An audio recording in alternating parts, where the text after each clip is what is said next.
happened. I'll say one thing for sure I did do was stand sideways on the treadmill next to him while he was jogging and talking. And I just stood there.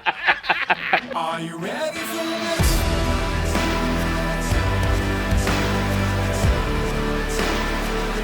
Are you ready for this?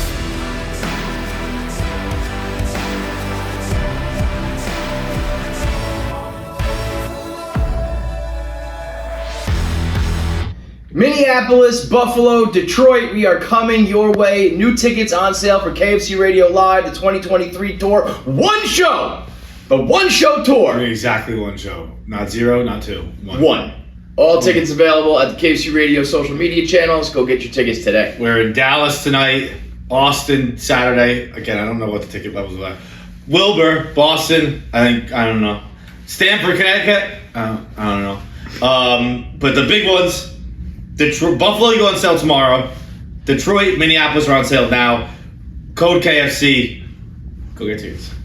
Bye. How was that?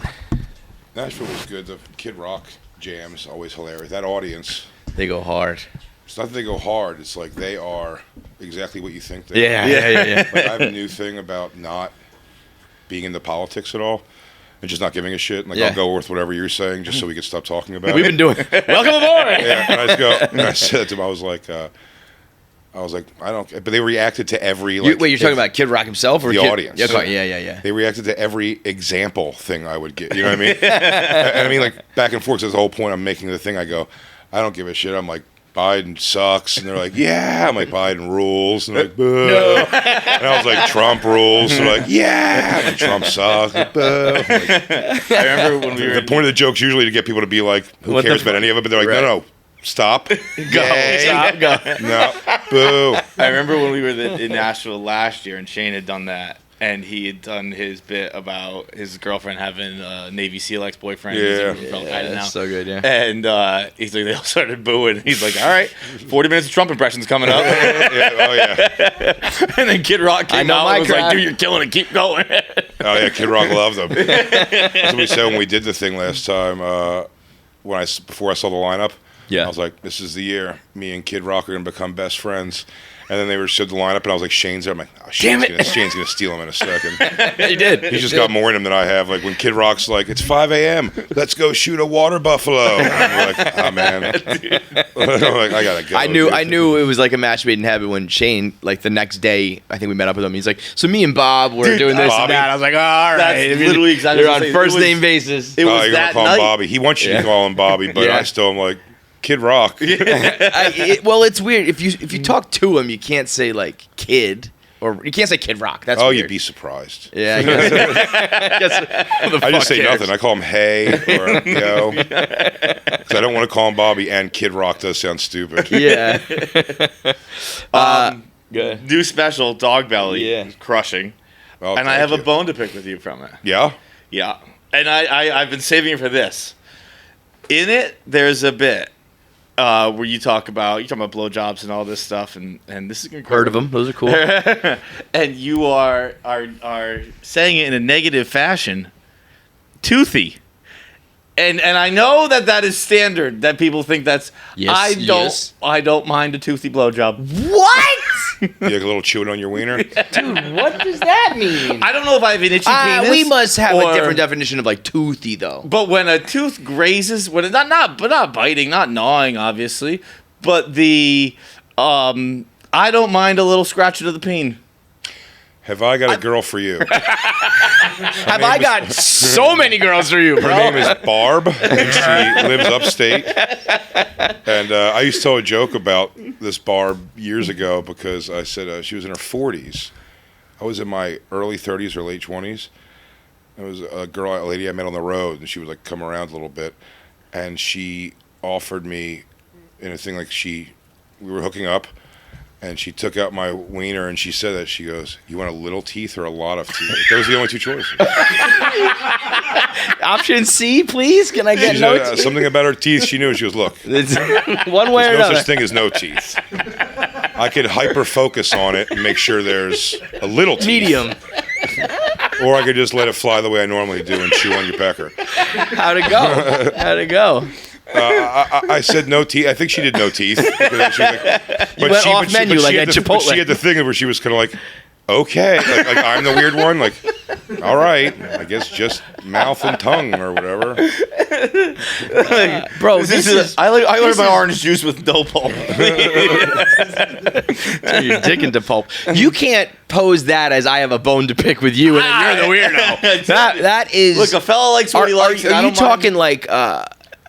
Just like when they're going at it, just rubbing? Like I can understand if, you're playing around with it, you're knocking the balls around, you give it a little nibble, you're fucking around and playing. Or you like when her head is bobbing up and down, you want those molars on your teeth. Yeah, I was gonna say, but if there's teeth, when you look down, she's probably like, "Hi, now, I'm just kidding." Yeah, right. You're like, whoa. Right. Yeah, just to let you know, I'm the one in control here right now. Dude, I'm calling the shots. I've been in the closet with this for a few years now, but there's with a lot of other things. Have you had to request it? No. Like, I would noticed never. I would that, never request something I want in bed. I'm not a pervert. And it would like every time I get a little scratch, I'm always like, Bro, you are a sick pup, man. You are More of that. just like okay. just like a light scratch feels good everywhere else on the body. Why don't you think it feels good on the penis? I think it's the anticipation of where this could go. More to I it think coming. a light scratch with teeth on your dick is going to make you go like, well, that's just, like, now you're on guard. You know what I mean? Yeah. You're like, more. The rest of us are like, whoa. If like a ceiling fan was spinning right here, you don't know it until you look over and you see how close it is. And you're like, And then it's all you can think about. Yeah, it's just the only thing on your mind is see you the whole time going, That is I keep crazy. a stick next to me so I could pry their mouth open like a gator if they get me. No. And so if it's going well, are you thinking like I could use a little more teeth? No, it doesn't happen until it happens, and I'm like, And then you're like, "Oh, I didn't mind that. that wasn't so bad." Where we take a long time to come. She's like, what could I do, baby? You go, this is going to sound crazy. Just give it a nibble.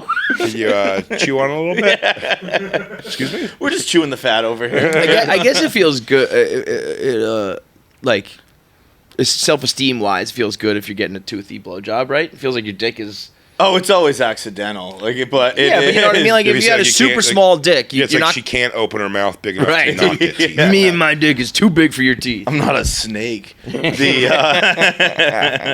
Dog belly man is such a fucking such a description. Like it's spot on accurate. You don't know it until when you first see the title. It's just like I don't know what that means. We'll find out. And when you find out, it's like oh. I know it's funny you say it. When I was just in Nashville, Jelly Roll, the performer Jelly Roll. Sure. Great dude. What a like awesome story for him. Crazy. Just like superstar status now, money. What's his story? I think he was just pretty down and out. He was in jail for Yeah. in and out of jail for years and years. Then Yeah. he got out. This is funny. And now he's like just beloved. the I- big I guy. know It's funny, now. it's funny what I didn't know about him. That I thought he was so hilariously like just open about. Like when someone lives in that world, like because I know I say plenty of things that are like and people hear they go, "You're saying like it's pretty normal." Yeah. I had that with him. He was like, "Oh, you never met my wife before?" And I was like, "No." And my girlfriend like loves her. I guess she's like a TikTok or Instagram person that's like pretty famous. YouTube. It's like pretty well known. And he was like, "Oh no, she's the best." He goes, "She was a prostitute for 15 years, high end." Let's be straight, classy. Wow.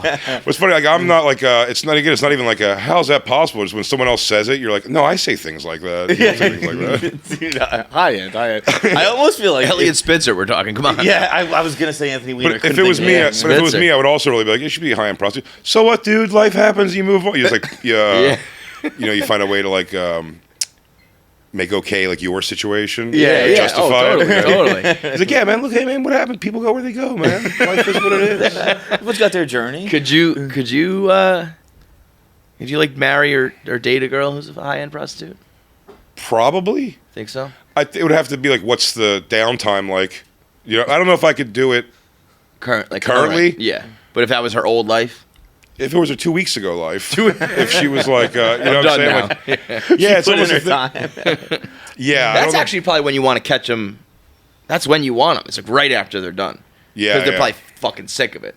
A couple Yeah. years in, you might start thinking about, I used to get like flown out to Dubai or whatever. That's the You know what I description. mean? She's like, I had to quit that. He goes, big dick after big dick after big dick. She goes, it's time to settle down. You're like, oh, okay.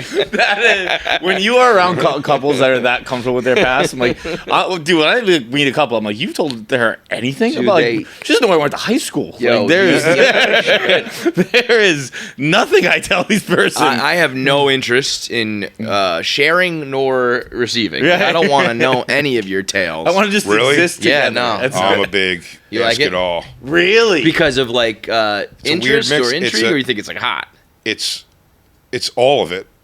It's all. My first thing is like asking, which is a horrible thing to lure somebody into, essentially, because you go, "What happened? What's the craziest thing?" And then they're like, "Here's this craziest thing," and I'm like, "You are a piece of shit. Like you're someone who shouldn't have love in their life."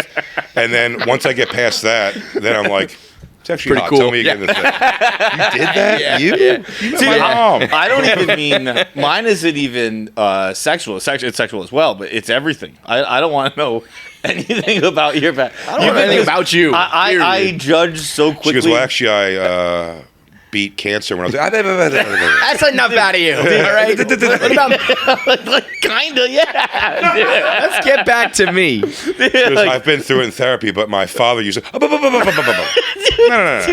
You're No. making jokes. I'm We're dead watching serious. Barry. I don't want to know anything, bro. Like, because I judge so quickly and so harshly that like you tell me one thing and it'll just ruin you. Like, I want to know how you are now. You can be like, I played field hockey when I was 9. I'm like, oh, I hate field hockey players. Dude. Field hockey, lesbo, closet lesbo. This is just You will delicious. truly find a way to ruin everything, sir. You will. It's incredible.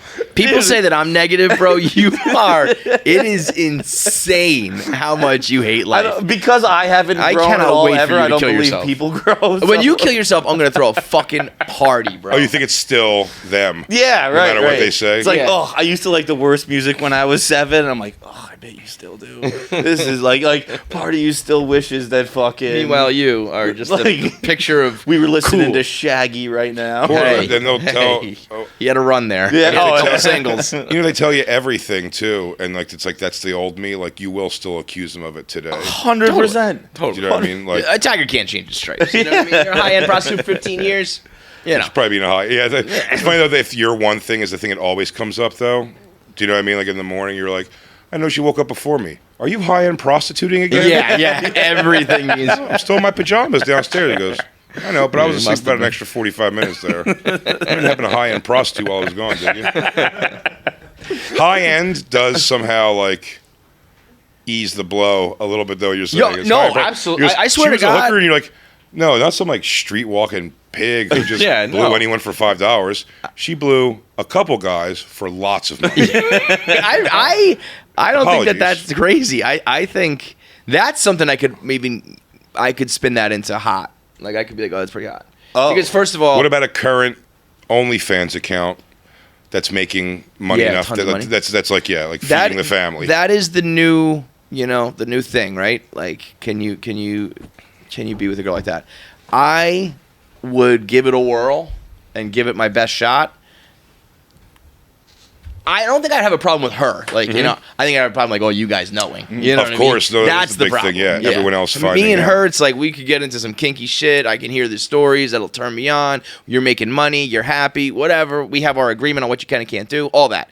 Every time I open my mouth and it's like, your girl's a whore. That's But that is the, world. problem. That is the world, though, too. Yeah. Is if someone goes like, yeah, I suck cock on video like weekly for money, and you're like, wow, what a slut, and they go, making about $30,000 a week. People be like, okay, I'm Businesswoman. listening. Yeah, I'm like, okay, I'm listening. Go on. The most docile, uptight, I think, woman will still be like, $30,000, huh? Dude, I sucking have said a that to a lot That of girls. happened. It's all been desensitized, I think, because of like the example I always use. I'm like Jennifer Lawrence. Yeah. It was like pictures of her with like cum on her Come on. face. Yeah.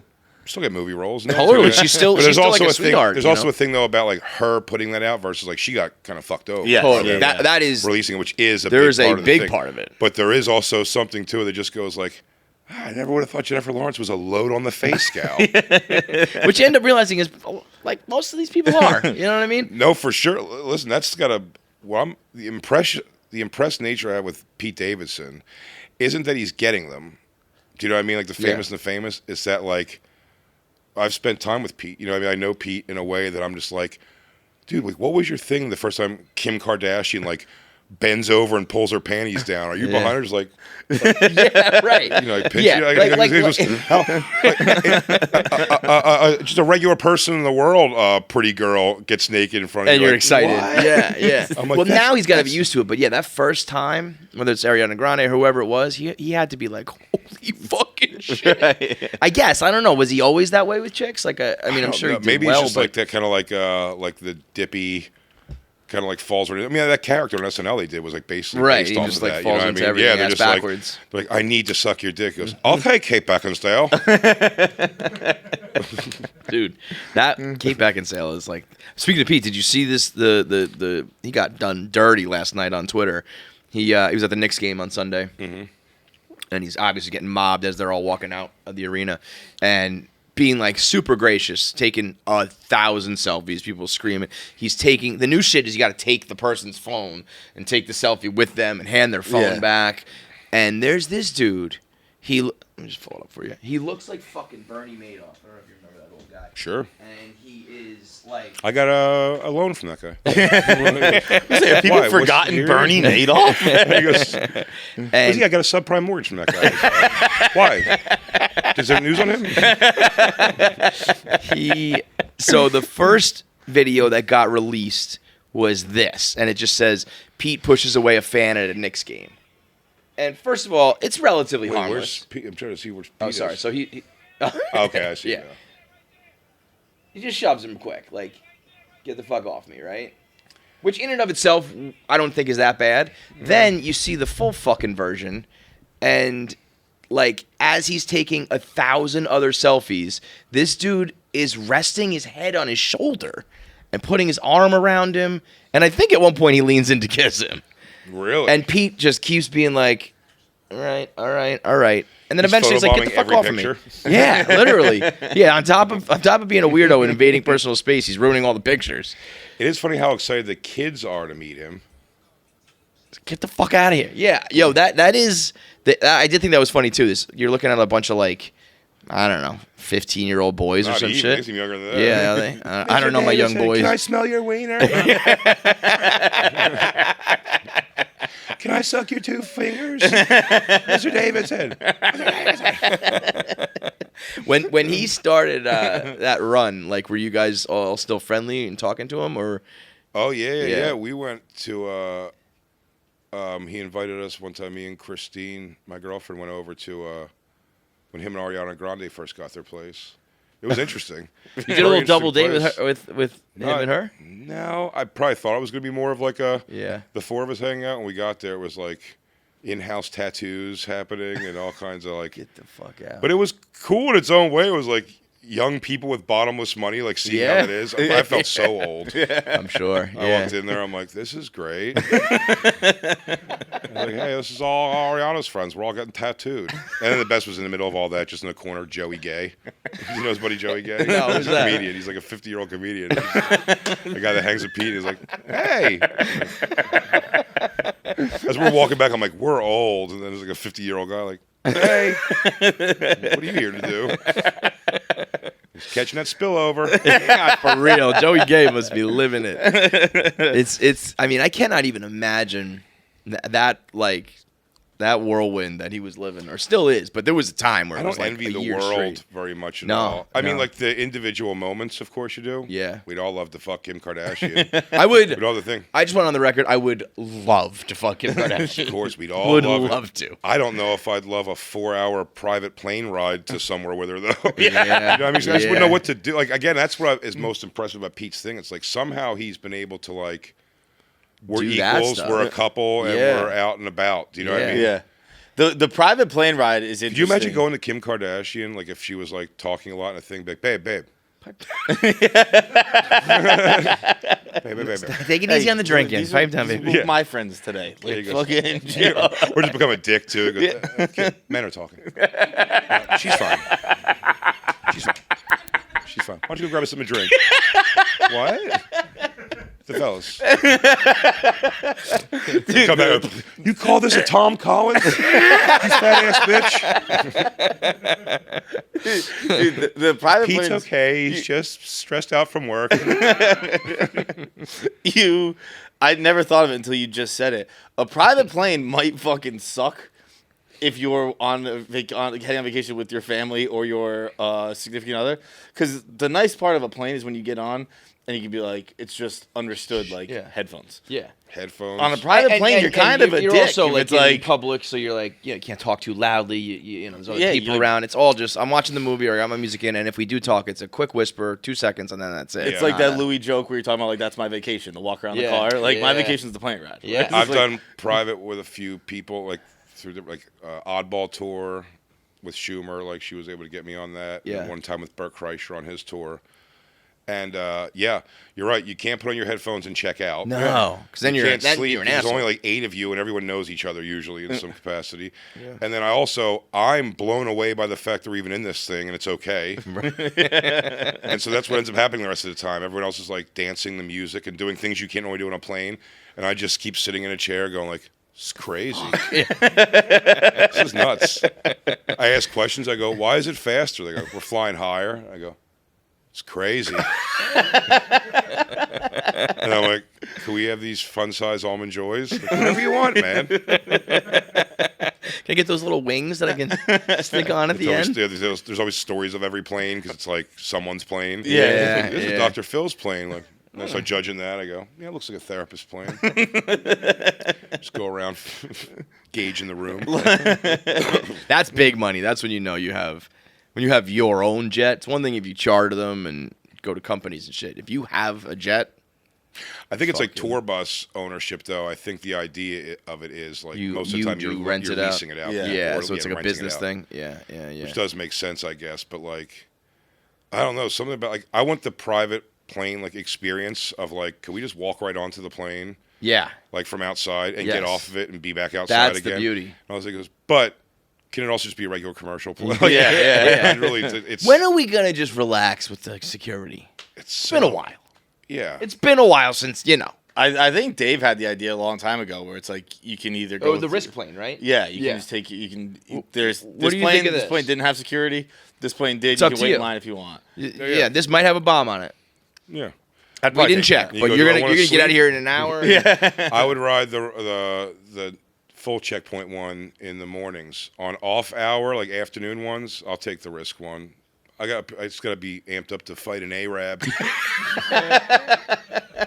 Gotta get a couple coffees in. That would be there, the get a worst. little To fucking be loose. Middle Eastern on that plane, the high Yeah. risk. Oh. Everybody It's like, I walks swear by. I'm just in a rush, guys. I just gotta get back to my family. God forbid you're sitting in the front of the plane. Everyone's got to walk by you. They're all going to be like, "This whole flight, buddy. I got it on you." But the 2 hour shit's getting crazy. I mean, I guess you can just not show up and do what they tell you to, but the whole process is just the The shoes is process crazy. sucks. There's Why have all one bomb that did or I don't even know. Did it go off? No, he didn't Never get went through. off, He right? got It's caught like- on the regular He got- security. He got caught, and then they were like, he had some kind of a weird device in his shoe that probably wouldn't have worked. I was gonna anyway. say no chance. But also, if you're like- dumb enough to do that, then your bombs probably suck. The other security caught him. Why did we have to up it? That caught right, the shoe. Right. That was Yeah. good. And that was back during the Home Alone days where you could just run on planes. Yeah, and he couldn't even. He didn't even take off his shoe to begin with. They caught him just generally. Yeah, Fucking right. Walking through. Bullshit. But it is also nice too. Like you watch old Seinfeld episodes, and they're like waiting for their friends at a gate. Like, Oh, those, yeah. no one expects that from you now. Oh, yeah. We To pick you up? Yeah, pick you up and waiting at the gate. No, hell no. Get an Uber. Oh, Get the yeah. fuck You out. Hell gotta no, say yeah. goodbye at clear pre-check. yeah. I say goodbye 3 hours before that now. It's Yeah. like, have fun. Oh, I say bye, and yeah. If I get dropped off at an airport, it's like, just keep going. Yeah. Just get out of here. Later. I mean, are you getting sick of the travel at all? Yes. Yeah. You still Oh, I hate do it. it? Like Yeah, more like- than ever now. Yeah, I mean, I guess times are just good, but That's what I'm also saying. It's are the weirdest thing. It's like, I wish I would have. Like, that's the envy I have of, like, a Pete Davidson, or kind of like a Che when that happened for Michael Che and those guys, and seeing the young people pop. It's cool. It's very cool to see, and Schumer and everything. Like their success is great, but like I envy that they have it at an age where it's like you not so crushing. Yeah, I was talking to Robert Kelly about this week. It's like 2 festivals we did this week. You know, you have to bounce around. It's of course like I think a layover to one of them. There's just no way to do it the other way, and like just I'm like, man, when I was 25, now it's like when I land, I'm like, I can't hear out of my left ear.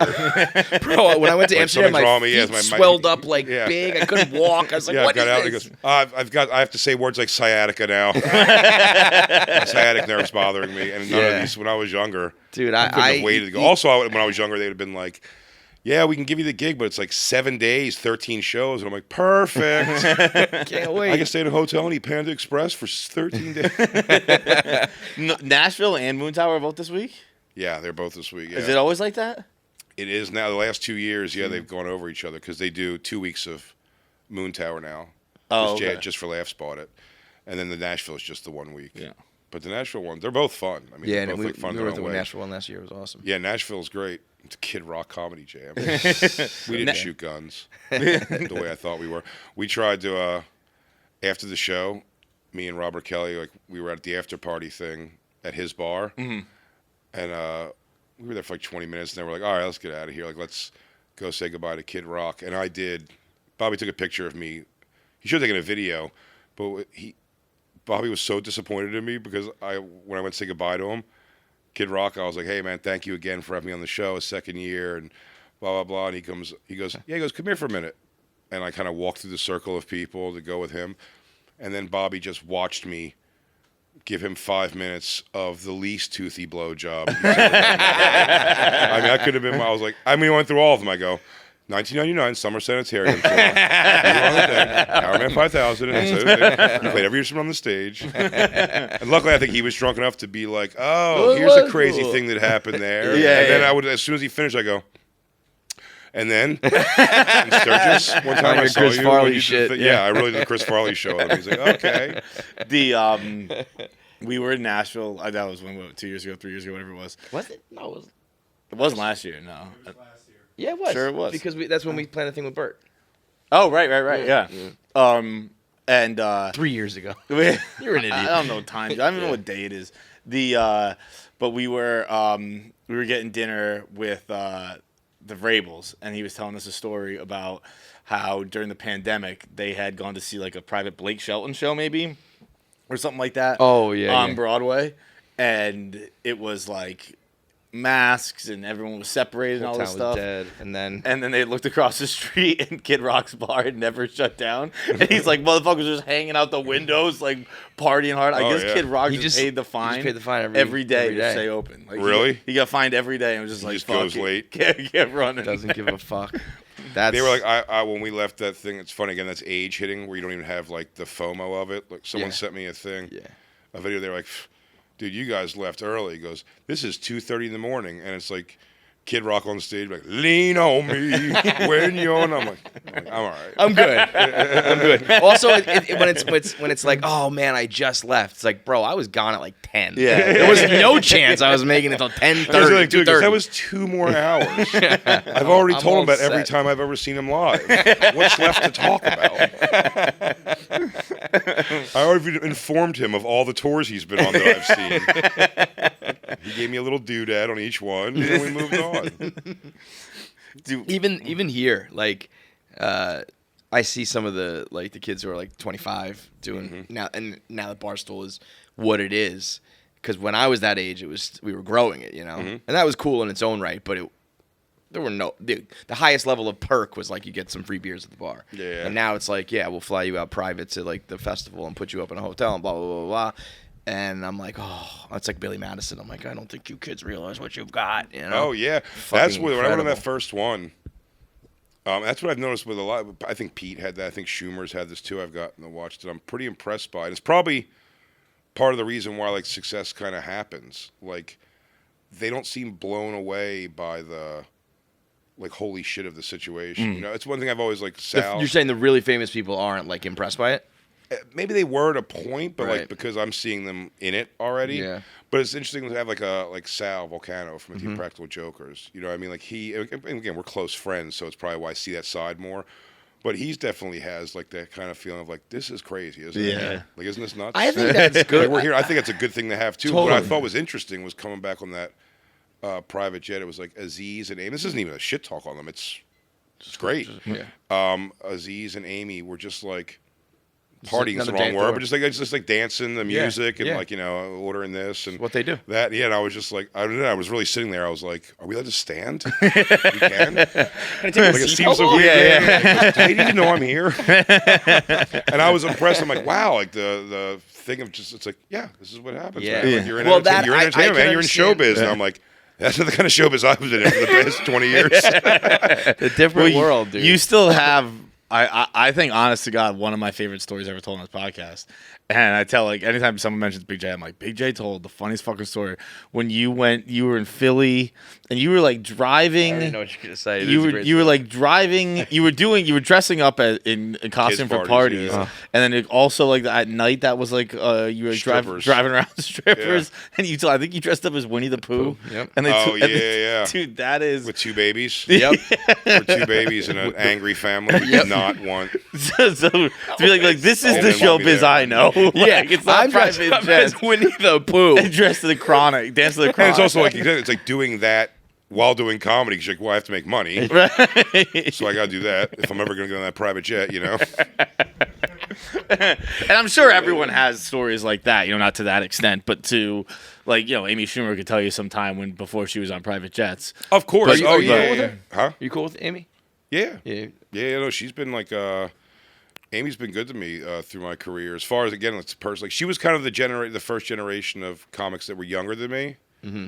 Even if it's like slightly it started after me, I should say that like zipped by. Yeah. But it was like that was the first time of that where I saw that and I thought I was like, well, there's no reason to be like angry at them. You know what I mean? Like you can't get angry and start being like it's probably better for again then like fake a friendship. But if you like a person to begin with, like. Why would you not be friends because they're getting popular? You know what I mean? Like, it's Well, yeah. I mean, I would. wouldn't like cut him out of my life, but it's only natural, I think, to be. Well, yeah, we were never like jealous or every day angry like or friends. whatever. Yeah, no, yeah. for sure. Listen, those things happen. I started with Kevin Hart, so like I had to really process those feelings, and That is. it took probably probably 15 years, probably like to really like process that to be like. I said the interesting one was calling Kevin Hart to say like when I got my hour Comedy Central special. Like when it was booked, before I even did it or anything, when it was booked, it was an immediate like emotional change that I remember calling him and being like, it's funny, I always tell the narrative sort of that I'm like, yeah, not that he's a piece of shit or anything, but just that like, yeah, he went to LA and then he became sort of famous and like his world's like these famous friends. And I was like, yeah, I never like tried to stay hardcore in touch though either, because I was like, then you have to be faced with like, if I was like, hey Kev, I was thinking about you today when I was, spending my last $20 on fast food because we have to eat. And I was thinking of this story, and he's like, hang on, I can't hear you. I'm boarding a private plane, Hang on a second. Shut up, Dwayne Wade. I'm on the phone. What? And I'm like, no, we don't. And I would just not have processed that. No, that is, it's probably one of, I guess, music also. Because in sports, who's like an NBA talent, a professional talent from like when you're a kid, Yeah. Like this kid's going to be good, and some make it, some don't. But for a while whether you're on the path. Music and comedy are two things where, there is a path, but then there are the people who just and you don't see, one day you're in the gutter with someone, and the next day now even more than ever, your TikTok goes viral. And Whitney Cummings on Howard Stern years ago said something like that, which I think also affected like me in that kind of the way of treating people like that. And it was she was I'm trying to remember exactly what it was. She was saying about like when she was like overnight almost when she popped, Whitney Cummings. Mm-hmm. She was like, it went from like all my friends who we were like splitting a tub of popcorn at the movie theater and going to the afternoon movie because it was cheaper, and all going just like kind of like that like camaraderie and stuff. And then I popped, and then these people were like the first people that were like, "Fuck her, really, she sucks," and everything. And I'm like, that blows. That's just their own like shit. it's like when people say more money, more problems, or whatever, money doesn't like buy happiness. Biggie Small said that. It's it's like I understand where people are. I have a dream. I've heard that. I used to read Word Up magazine. Like I understand where people who don't have money are like, shut the fuck up.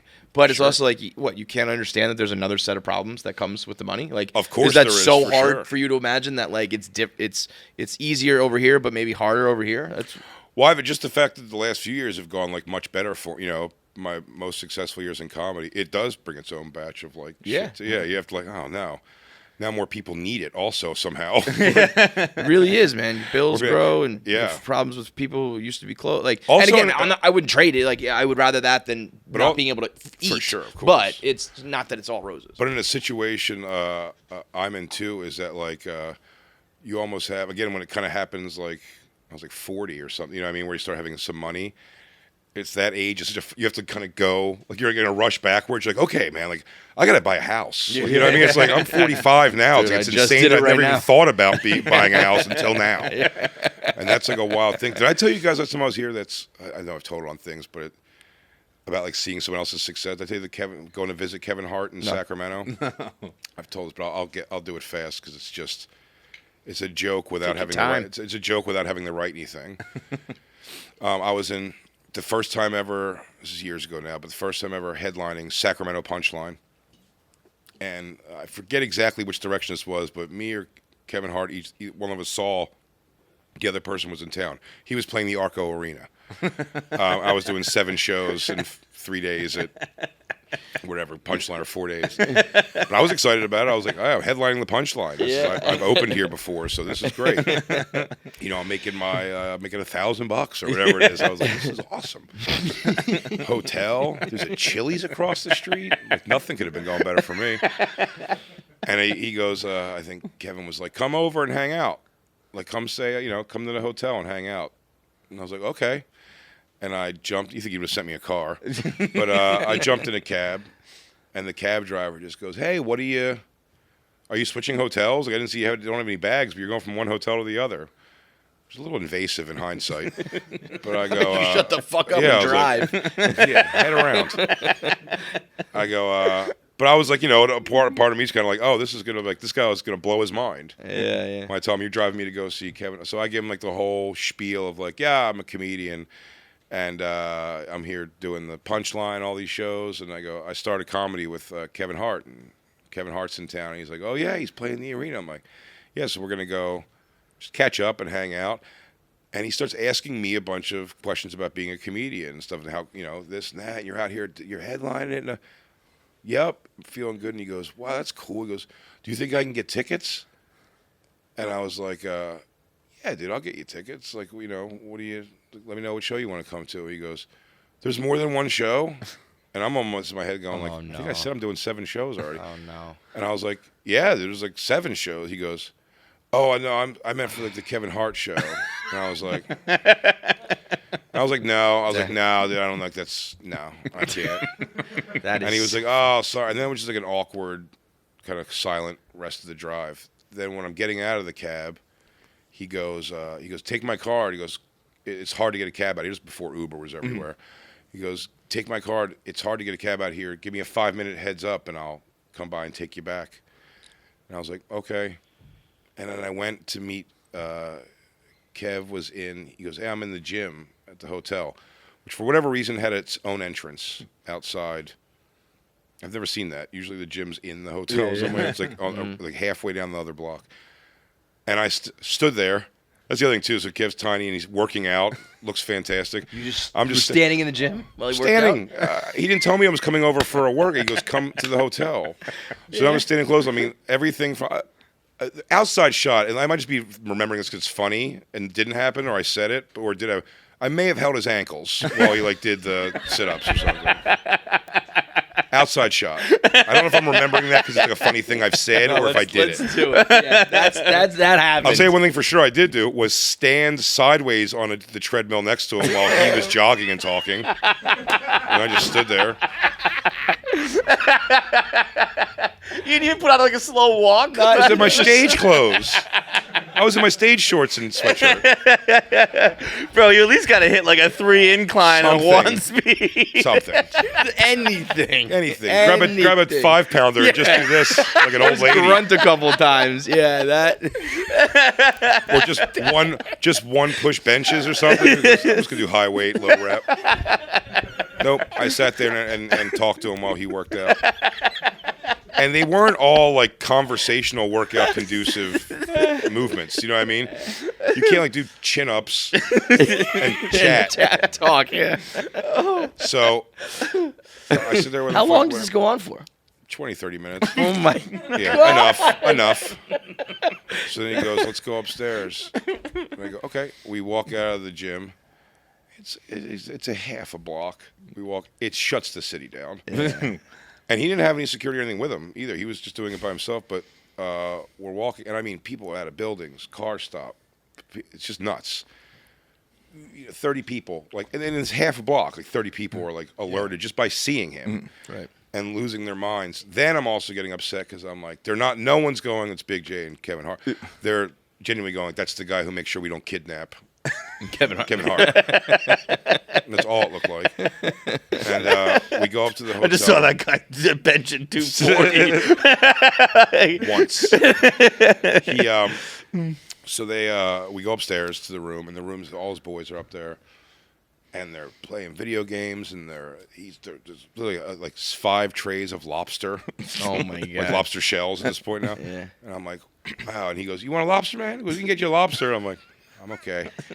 Thank you. And I'm just kind of drinking it. You know, the hotel room is a 4-bedroom place. He's showing me just like all this. So he's not being a dick at all. He's being great. Just showing you he's his life, right? Yeah. And almost just like, he goes, "You want to see the intro for the new special?" I'm like, sure.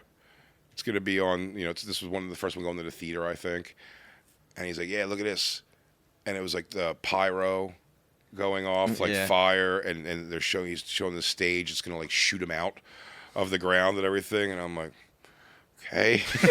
Like, it's like all starting to weigh, you know what I mean? Like you're just seeing how different the lives are, and you're like, oh man. And so I'm trying to find something to connect of like this. There's a guy we used to stay over each other's houses and play video games all night. So I'm trying to find some common ground of something. His friends are all playing. This is Xbox 360 times. And they're all playing NBA. And so I look over He has like the a big couch. entourage. He rolls deep. Yeah. At least that one he was. And I was like, oh, Kev. I was like, you know what? I go, something's never changed. Oh, all this, right? He goes, still lugging the Xbox 360 everywhere for NBA. I go, I know mine too. I goes, I got to bring an extra backpack every week to like bring this Xbox with brother. me. I was like, but I got it hooked up at the room right now. And he goes, what? Oh, the Xbox? He goes, yeah, we just like, when we land, we send like a runner to grab it, and then we just leave it for we leave it for housekeeping. And then I was like, I gotta go. So I like make, I have to go get ready or whatever I said.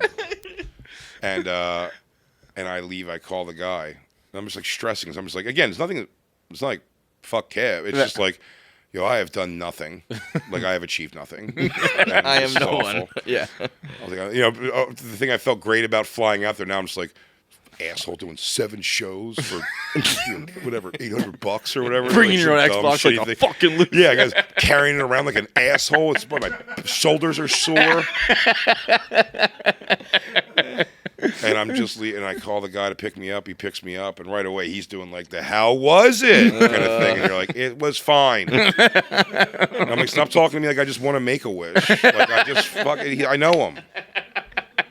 Meanwhile, I'm the one who told him all about it. I'm like, you guys asking questions. I'm like, don't ask me questions. So I get in the car and I'm just like, yeah, it was good, dude. It was fine. And I was like, I told you we're old friends. It's not like it wasn't like you get to meet a fan or something. Yeah.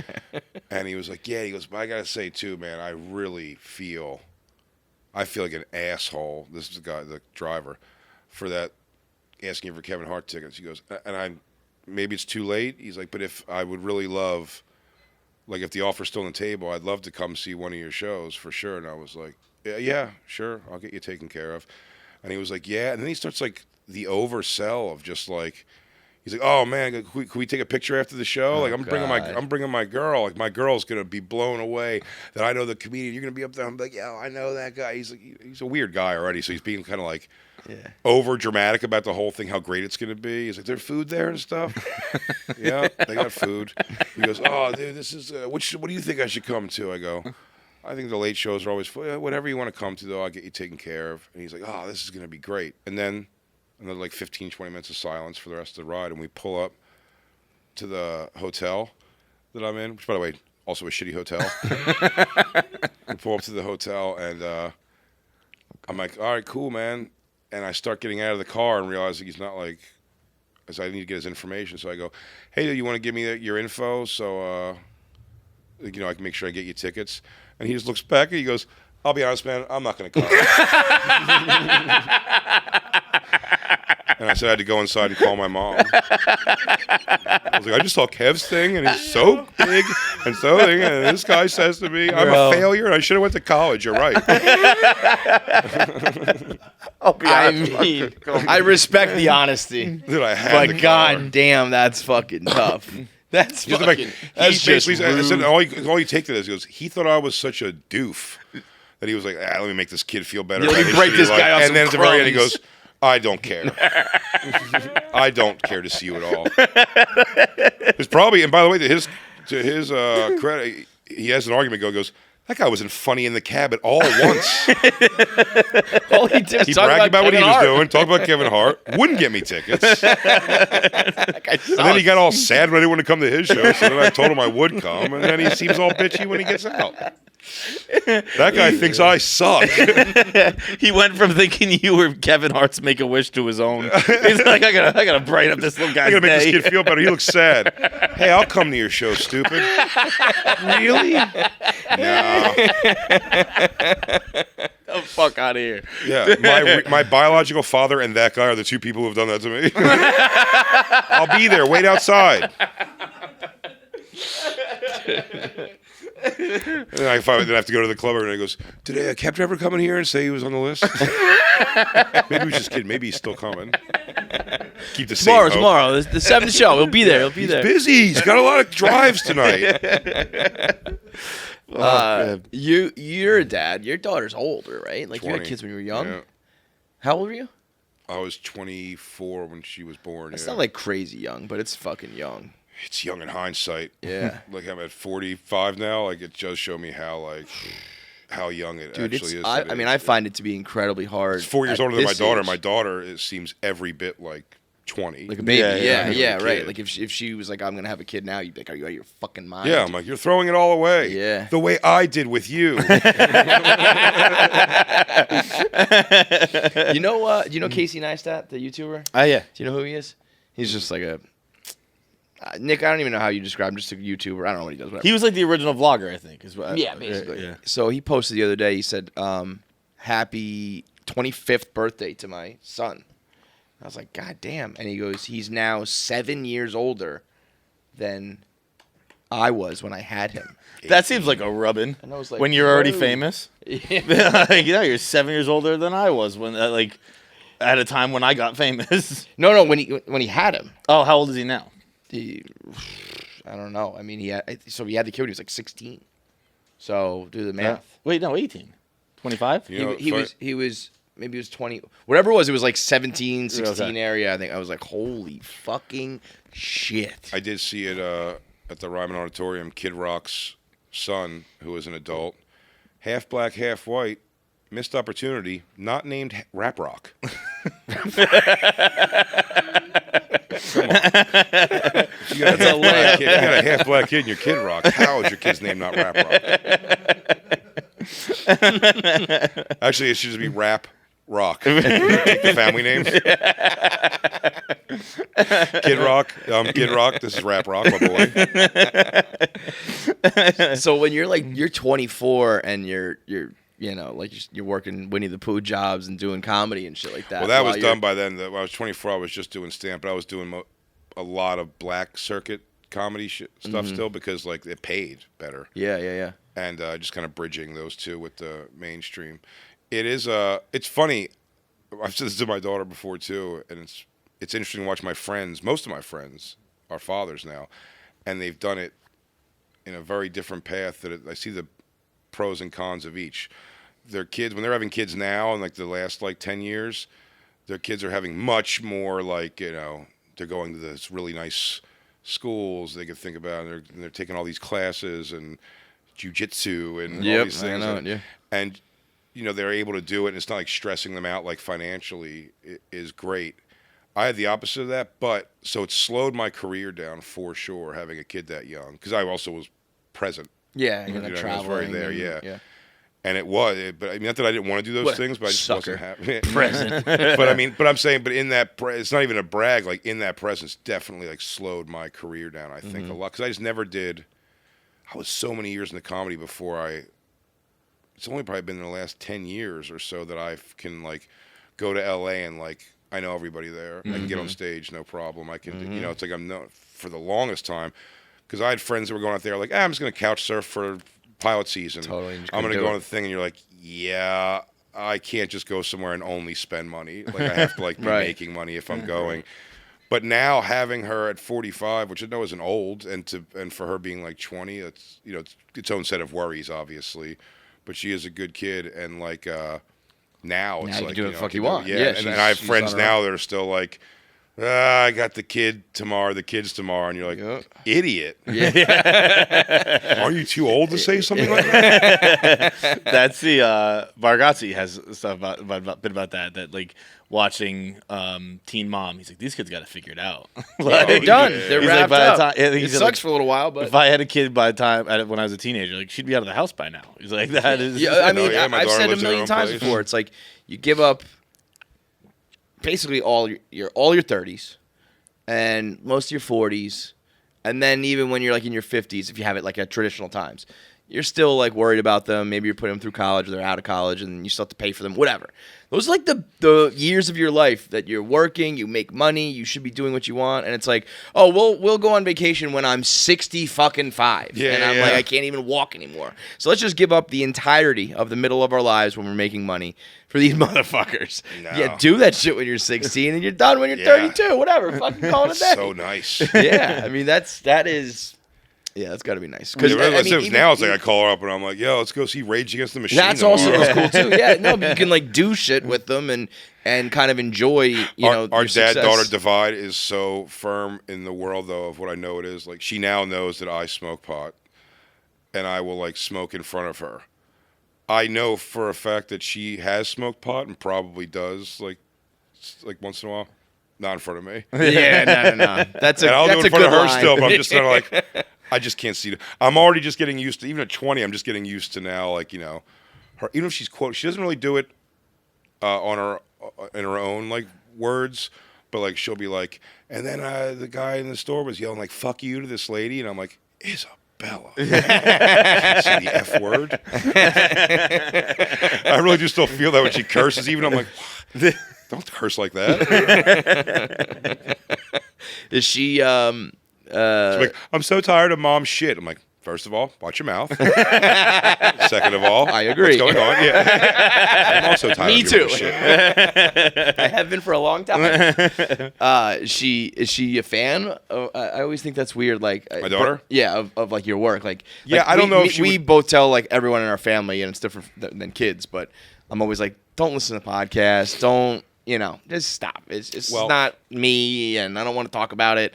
But eventually, she does. Well, she likes the world for sure of it all, like the comedy and like knowing it's like, for her how cool it looks that she knows like Michael Che, sure, Pete. Those people have been around like her life, and she knows like that is cool for her. I don't know what I think she thinks I'm good at comedy. I don't know if like it's the thing she would like if I'm her like cup of tea necessarily. Oh, you wouldn't like your style. Like I think she thinks I'm good at it, Yeah, but it's like, and she laughs for sure. But I mean, like, it's funny when you see that those is things. A weird it's also thought. funny seeing at 20 years old her getting her own tastes on comedy, particularly, and it's someone she's like, because I told her I was doing the rounds for the special, like getting we're doing all the podcasts, and she's like, "Are you doing Theo Vaughn's podcast?" I was like, I didn't know she knew Theo at all.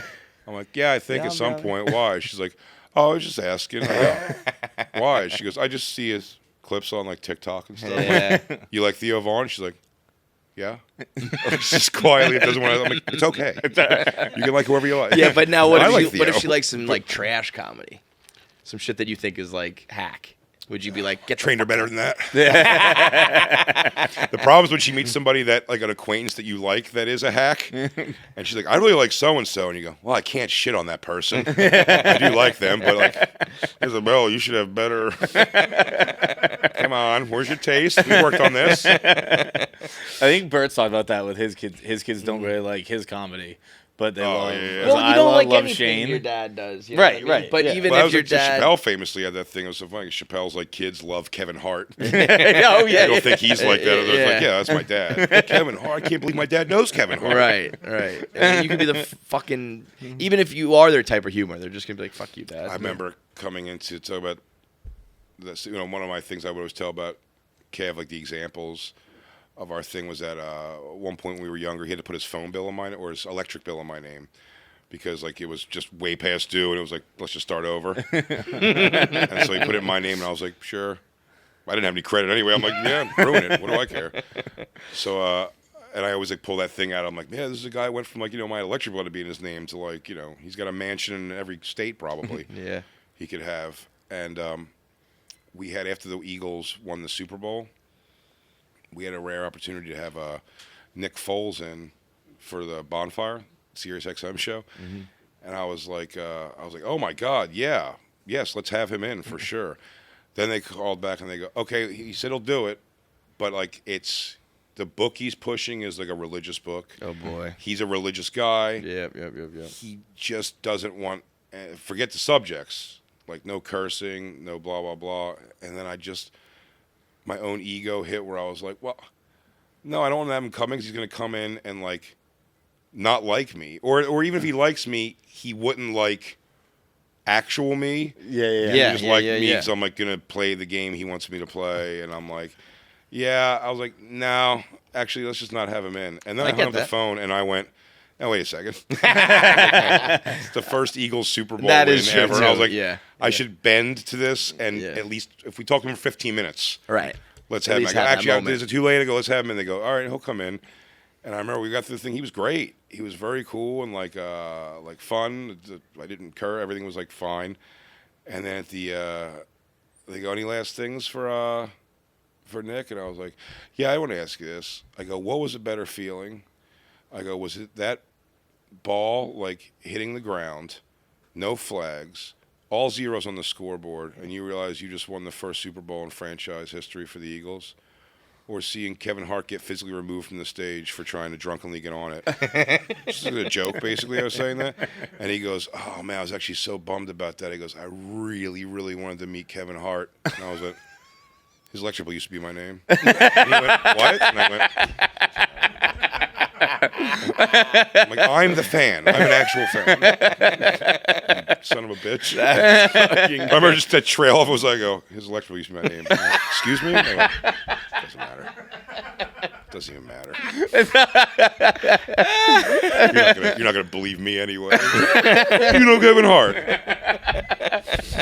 No, I can't get you tickets to his show. I had the greatest situation.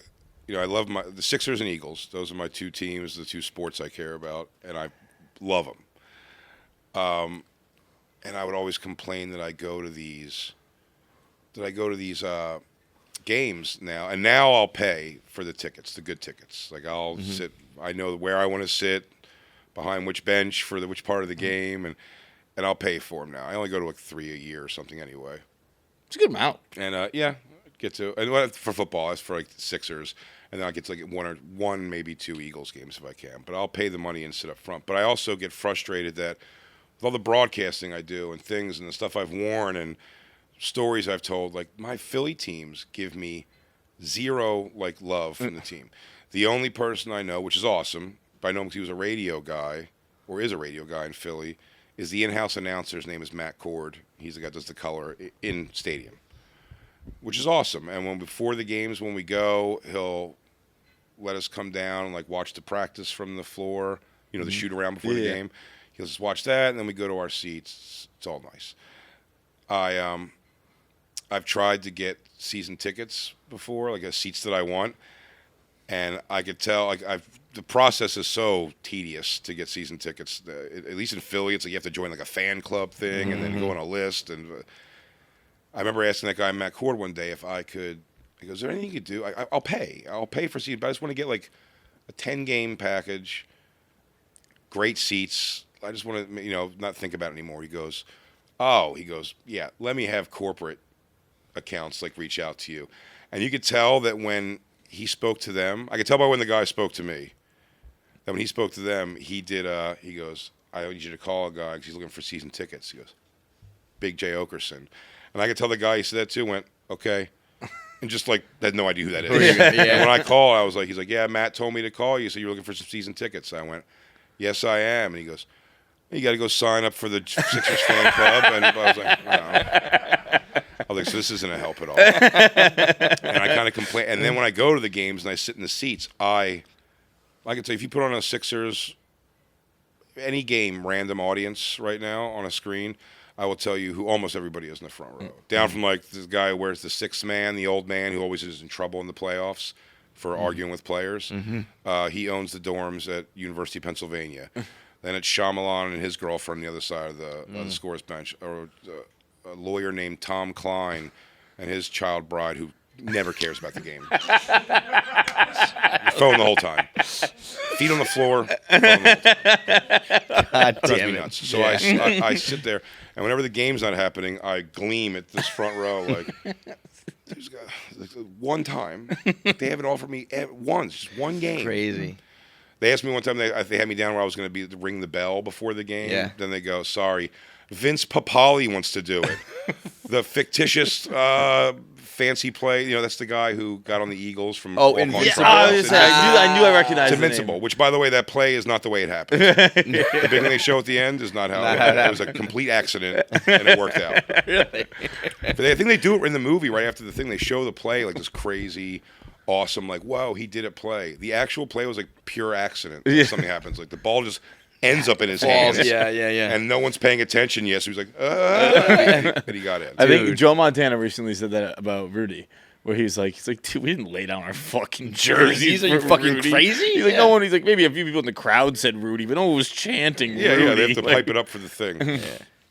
So I'm sitting in the seat, and it's a break in the action, and I'm staring at that front row and complaining to my girlfriend. I'm like, "This is crazy." I go, "Look how little they care about that front row."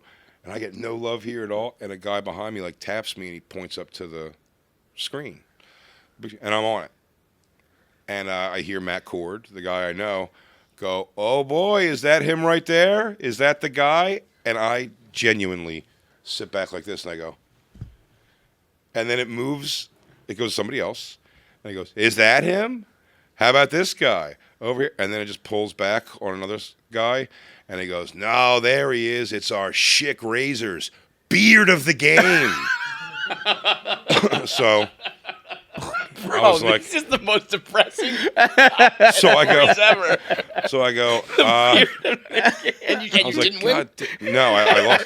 But here's the thing. So then I go, "Oh, well, at least I did notice in the thing, like, they really left it on me for, like, probably 7-8 seconds or something. Everyone else is just kind of like him. And I was like, "Oh, that was Matt." Like, recognizing me and being, like, giving me like a little, like, kind of like, give him some shine. just like a quiet, like a little quiet burn. And I'm like, that's kind of cool. And I didn't tell him I was coming to that game. So that was pretty neat. And then afterwards, the game, I go over behind him and I go, Matt. He turns around and he goes, "Jay, I didn't know you were coming to the game tonight." He wasn't even that. He didn't even recognize me. I was just a loser for Schick beard of the game. Bro, that is so weird because in certain circles, whether it's the Skanks and Skankfest or Bonfire or just the comedy world in general, you are talked about at the top of the top. Like, the best storyteller like in the world, the best stand-up performer they've ever seen. Nobody wants to follow you, all of that. I mean, I've never heard anything but that. And the people who know, the fans who know, and will be, you're on everyone's top 5, top 3, whatever, Mount Rushmore, all that shit. And then there, in the comedy world, you can be all that, and then you can be the guy who walks down the street and loses the chick fucking beard contest. And then, except for Chappelle, Louis, and a couple guys. There's it's something like good about that.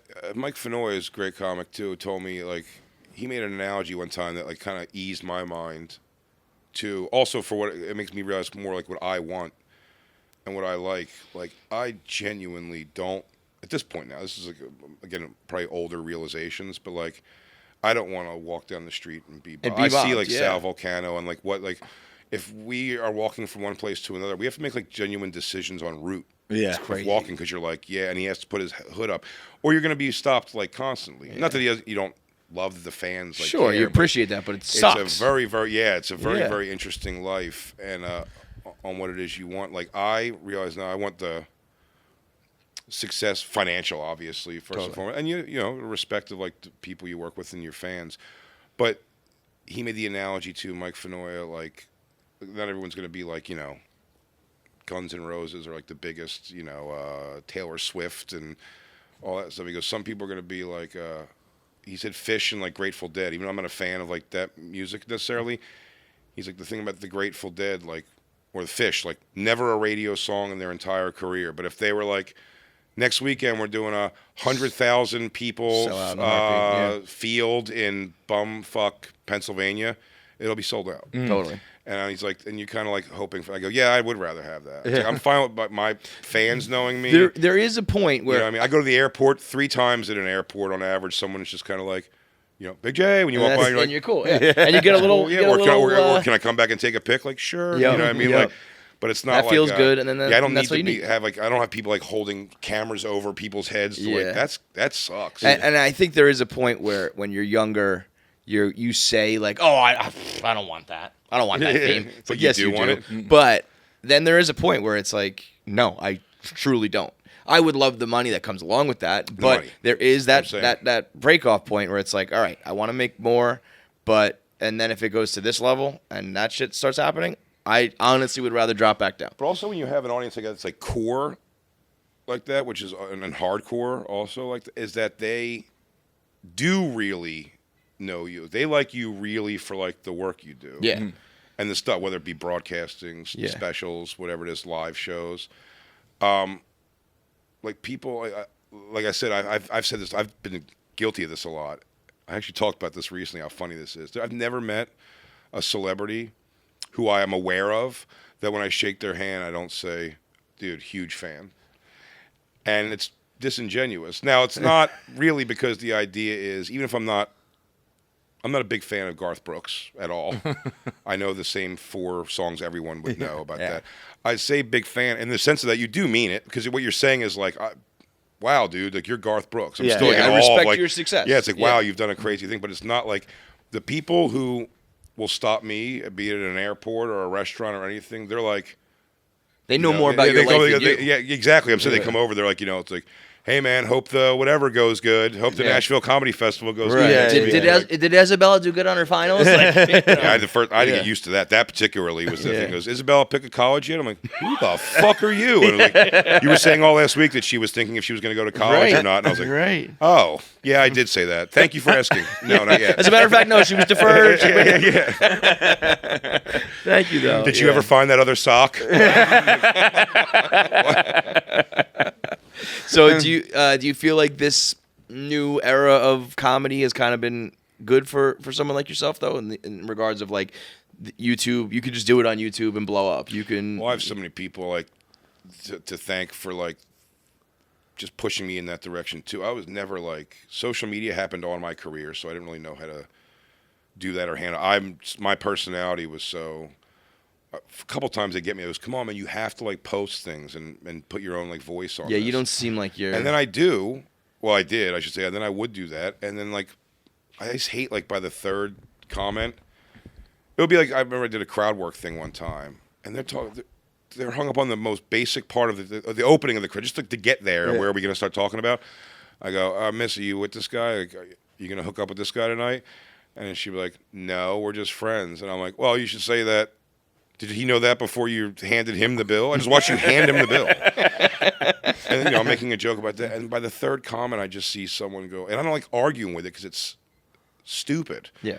And they go like, just for the record, because a guy buys a woman's drinks doesn't mean she has to. And I'm like, I don't want to have this argument. That's I know. all the internet is. The internet That's what I'm ruins saying. all It's of like, I know that. Like, you're not watching someone preach outside of like in a town square. Like, I'm doing a comedy show. I think that's something the internet changed, where like nothing became jokes, where like everything I say in here, I'm fucking around. Like I'm aware of what the actual rules are and all that shit. And I don't even just mean on the podcast. I mean on the internet. Like I'm never being serious. I'm never trying to be like, this is how the world should be.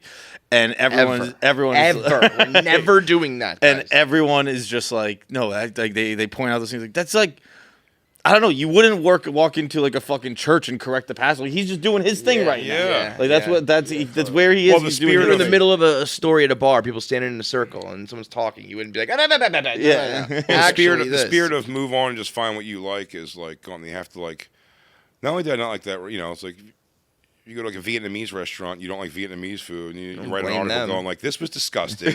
This is gross. I hate noodles. This is awful. What's a banh mi? It's not a sandwich. Don't fucking go." It's like, hey, I think you just don't like Vietnamese food. Like, you know what I mean? It's a weird argument to say this sucks. Yeah. I hate all that, and that's what it is. They come at like, I don't like rom-coms. I don't think they should stop making them. Right. Someone likes them. You know what I mean? There's clearly a market for it. There you go. I'm saying there's a market for it. In fact, I hope they make a lot more because the rom-com market has dried up quite a bit recently. It's become Netflix originals or something. Right? They all suck. You know what I'm talking about. I saw your tweet the other day. Oink, piggy. Oink. They just that was just a piece of shit. they are Absolutely. garbage. I was hearing Howard Stern talking about kissing booth movies? Yeah. Oh rom-coms. my god. But I've never gotten it. But I'm saying it's not like I don't think they don't belong in the world. Do you know what I mean? Like people love Game of Thrones. I don't like fantasy stuff at all. Yeah. So I've never. People go, dude, you got to watch Game of Thrones. They go, No, I I'm don't. sure it's great. Yeah. In the world of Vegas, I Right. don't like any of that. Yeah. So it's like it's So not going to stop. catch me. Yeah. How But is I don't the- think I don't go. Game of Thrones is the worst show. I'm That's sure the it's difference. Seems like it's an unreal, amazing show if you're into fantasy. It will just bore me. How is the new Bonfire? It's going great, man. It's been fun. You and Dan did a long time together, right? Did 8 years. That's yeah. a long. That's a. I love that it. That's I- most people's I don't- careers if you're lucky. Sure. You know? I don't love that it ended, but I like that it ended in. Or I love that it ended in like before it went like he wasn't doing it reluctantly. Yeah, He didn't get in the years where he wasn't enjoying it. He told me Right. close, maybe 6 months before he ended up actually going. He kind of told me what he was feeling, and I was like, okay. I'm like, it's like you don't have to like live my dream for me. Yeah, You know yeah, what I mean, yeah. I like doing. I love that we're down the hallway from Howard Stern's show, and that's to me like I can't believe any of that. And he's been doing radio, not talk radio, but he's been in radio since he was in college, doing like college radio and stuff. He's just like over Done with it. Yeah. doing radio. He loves doing the Bonfire, but like Yeah. it just wasn't like what his dream was to do, and it was mine. When So I was he- like, go. So I was like, this way we end it, and not like, we're still as close as we were doing the show. It doesn't make any difference. It's been Bobby, Kelly. What? There's like 3 people on the planet Earth that could fill Dan Soder's shoes, and you found one of them. You know what I mean? Yeah, it's Whoever funny. I had told that Bobby. gig was I gonna told be Bobby like, because holy the first shit. week or so, it's funny. I mean, the shows were great and funny, but I could just see Bobby's trepidation a little bit. Yeah. And I remember saying to him, so sometimes like a sentence like changes. I've had that happen in my life so many times, but I was just like, don't fill Soder's shoes. Don't even worry. Like, just Right. be Bobby. Just do you. Yeah. Just be Bobby. Soder's thing is like that's not here anymore. Right. You don't have to like take that place. And very few people could have jumped in there and did that. And it was a process like getting it to happen. But Bobby's so great. I've looked up to Bobby for years and been friends with him for years. And then also he the crowd, the audience is going to respect him more. If I'd have brought in like another younger person to do it, like you got to deal with like that controversy right away. Totally. People angry. If you didn't have someone like Bobby Kelly, I think the best thing to do is like almost like you have like a fake fill. Like you have the Well, second guy. I was going to do it came down to picking, and I had like 2 columns of names. It was like sidekick or partner. Yeah. And I had to decide first if I wanted to make it like, because they would have just made it like the Big J show. Yeah. You know, with whoever on like, you know, Right. On second mic. But I was like, no, I like the partnership of. I got so much broadcasting I'm doing. Like it's too much, like to be like, you know what I mean? To have your own show, So I want to have like a partner in this, and they brought Bobby in, or we brought Bobby in upon my suggestion, and yeah, it's been great. Also, what I like is, you know, you guys have this too. Like you can roll out of bed and land on this couch, and you guys can just go for 3 hours. Done. if you Yeah, had to. no problem. Yeah. Me and Dan had that too. Me and Bobby are gonna like. I know with our chemistry, like that's found. That'll be found, and it's already starting to feel like much more like. Yeah. When we walk in, just turn the mics on. We're good. Yeah, What are we yeah. going to talk about first? Who cares? Dude, I don't know. know. It's like, well, we just sit The outside people or have, whatever. like, pre-production meetings, and they run through the list, and it's like, God bless you, go do your thing, but no, we're good. Yeah. So like that's been coming along good, but it also is fun being on my toes, like a little. You know what I mean? Yeah. Now we're doing this thing. Kinda It's like, well, we got Yeah, like, it's I like was we want gonna to make sure say- people stay and don't just go. Oh, the show's becoming this. Like we got to Yeah. make sure this is funny every Yeah. day. I was gonna say the one thing that comfortability does breed though is a little bit of like you're mailing it in, you know. And Sure, if it yeah, was yeah. a brand new show, you probably would like put some thought into it. And hey, we Right, do have right, to talk about this topic because we got to make sure the ratings are good or whatever the fuck, you know. What's And funny is we had to so- do that. Like that's the big thing is the topics, like the rundown sheet of like topics. And me and Dan would come in every week and kind of give the sheet, but we would barely get to anything on that Yeah, sheet because yeah. as soon as you walk in, you go, "Did you just see Jacob fall in the hallway? What an ass!" And then you know the time 3 I hours fell, later. the time you fell, whatever these things, and it kind of goes. And then you don't touch on any of the. I was in Detroit 2 weekends ago, doing a gig. It was so many stories of just the insanity of what Detroit is. It's terrifying. It's a terrifying downtown area. A powder keg of culture that is ready to explode. And then because of the last week, we did Monday from studio, and then Tuesday, Wednesday from Nashville with the Nashville Festival. Yeah. You know, we didn't really get to that stuff Monday. We were talking about what are we going to do with Kid Rock when we see Kid Rock. And then Tuesday was kind of like, all right, it's tonight. That became the conversation. And then Saturday was the Kid. We never even talked about Detroit. Detroit was chaos. And we still haven't got, but that's good. When I come in, I go, oh, that's really good. That's good that we didn't like. Yeah, you didn't. Nothing you- was forced. That stuff's kind of a crutch or force or whatever. Yeah, it's like when you start to lean on that. That's actually, I like that better because you're talking about shit that no other show's going to talk about. Mm-hmm. You know, it's like I do want to. I'm sure people do want to hear what does Big J think about like. No, but this that's also story what in keeps the it news. But silly. everyone's talking about that. So the story that only you have is going to stand Yeah, out. well, me also, when it was me and Dan, we made that decision. That's why I said the show, like, every show, I have my 3 broadcasts, basically, is a SDR show, Bonfire, and Legion of Skanks. Each one fosters, this happened very organically. I didn't really think about this till sort of recently, but I'm a huge Howard Stern fan always since I was a kid, and still, like, just listen to it for, you know, it's just like soothing nature of like, I don't even know what he's talking about anymore half the time, but like, It's been around your whole life. it's just I hear the voice in the background and it's just Yeah. like it's like soothing for me. But now I'm a pothead and forgot the point of that. Stuck in Howard Stern's. Oh, the 3 shows, each one like kind of like fosters an element of Howard Stern that I like loved. Like the Legion of Skanks is like the let's just go for it, like locker room trash. Like just like get in the middle of like, you know, see if we could talk about the craziest, shittiest subjects and stuff going on and make some funny out of otherwise horrible things. And the Bonfire is like the pure, just like silly funny of it. You know what I mean? Like, you know, Bobby kind of said to me when he came in too, he's like, he likes the idea that it's not like the Opie and Anthony world where everything's just like, oh, you stink and you suck and this suck and let's trash so-and-so. It's really just like, let's just laugh. Just the stupidest, silliest, like laughing to get you away from like, I remember me and Dan made the decision, I said during quarantine, when like George Floyd stuff happened, we're like, Not we'll doing acknowledge it. We'll acknowledge it. I'm like, don't worry. Legion of Skanks we're gonna have some voiceover thing to it. It's gonna make us like, it's gonna piss people off. I go, so we're just gonna go like, that fucking sucks what happened. Like, we're here to make you laugh, man. Forget about that for a little bit and make you laugh. And then the SDR show was like, you know, 2 porn stars are gonna come in who could see who could squirt further. I'm like, great. And each one kind of like how's I its wear own many thing. hats. Yeah. But I love it. I love each one has that thing too, Yeah. you know, because I don't want to be like a knockoff of like Howard Stern on like Bonfire. You know what I mean? And the way it is. Do your own thing. Yeah, and like Legion of Skank, each thing's kind of defined, which is good. That was when I kept picking up all those other broadcasts. You'd be like, well, what am I doing different? Have you ever on thought this? though about like, because I've done a lot of different shit at my Barstool career too, and sometimes I've thought if I just focused on one thing, would that have been massive? Right. You know, was that the right way to go? Maybe. I mean, it's very possible. Like I said, me and Dan, like the Bonfire, me and Dan had such a unique chemistry. I mean, that's why the show started. That wasn't a show we were put together. Like, my girlfriend would watch us back when Dan smoked, like smoking cigarettes outside of comedy clubs, and she was like, "Man, you guys just go." Yeah. Like, you just go. Whatever it is, I walk over and you're both doing like, you know, like fat black lady impressions to each other for a half hour, and I'm like, yeah, that is sort of what we do, I guess. Press record, man.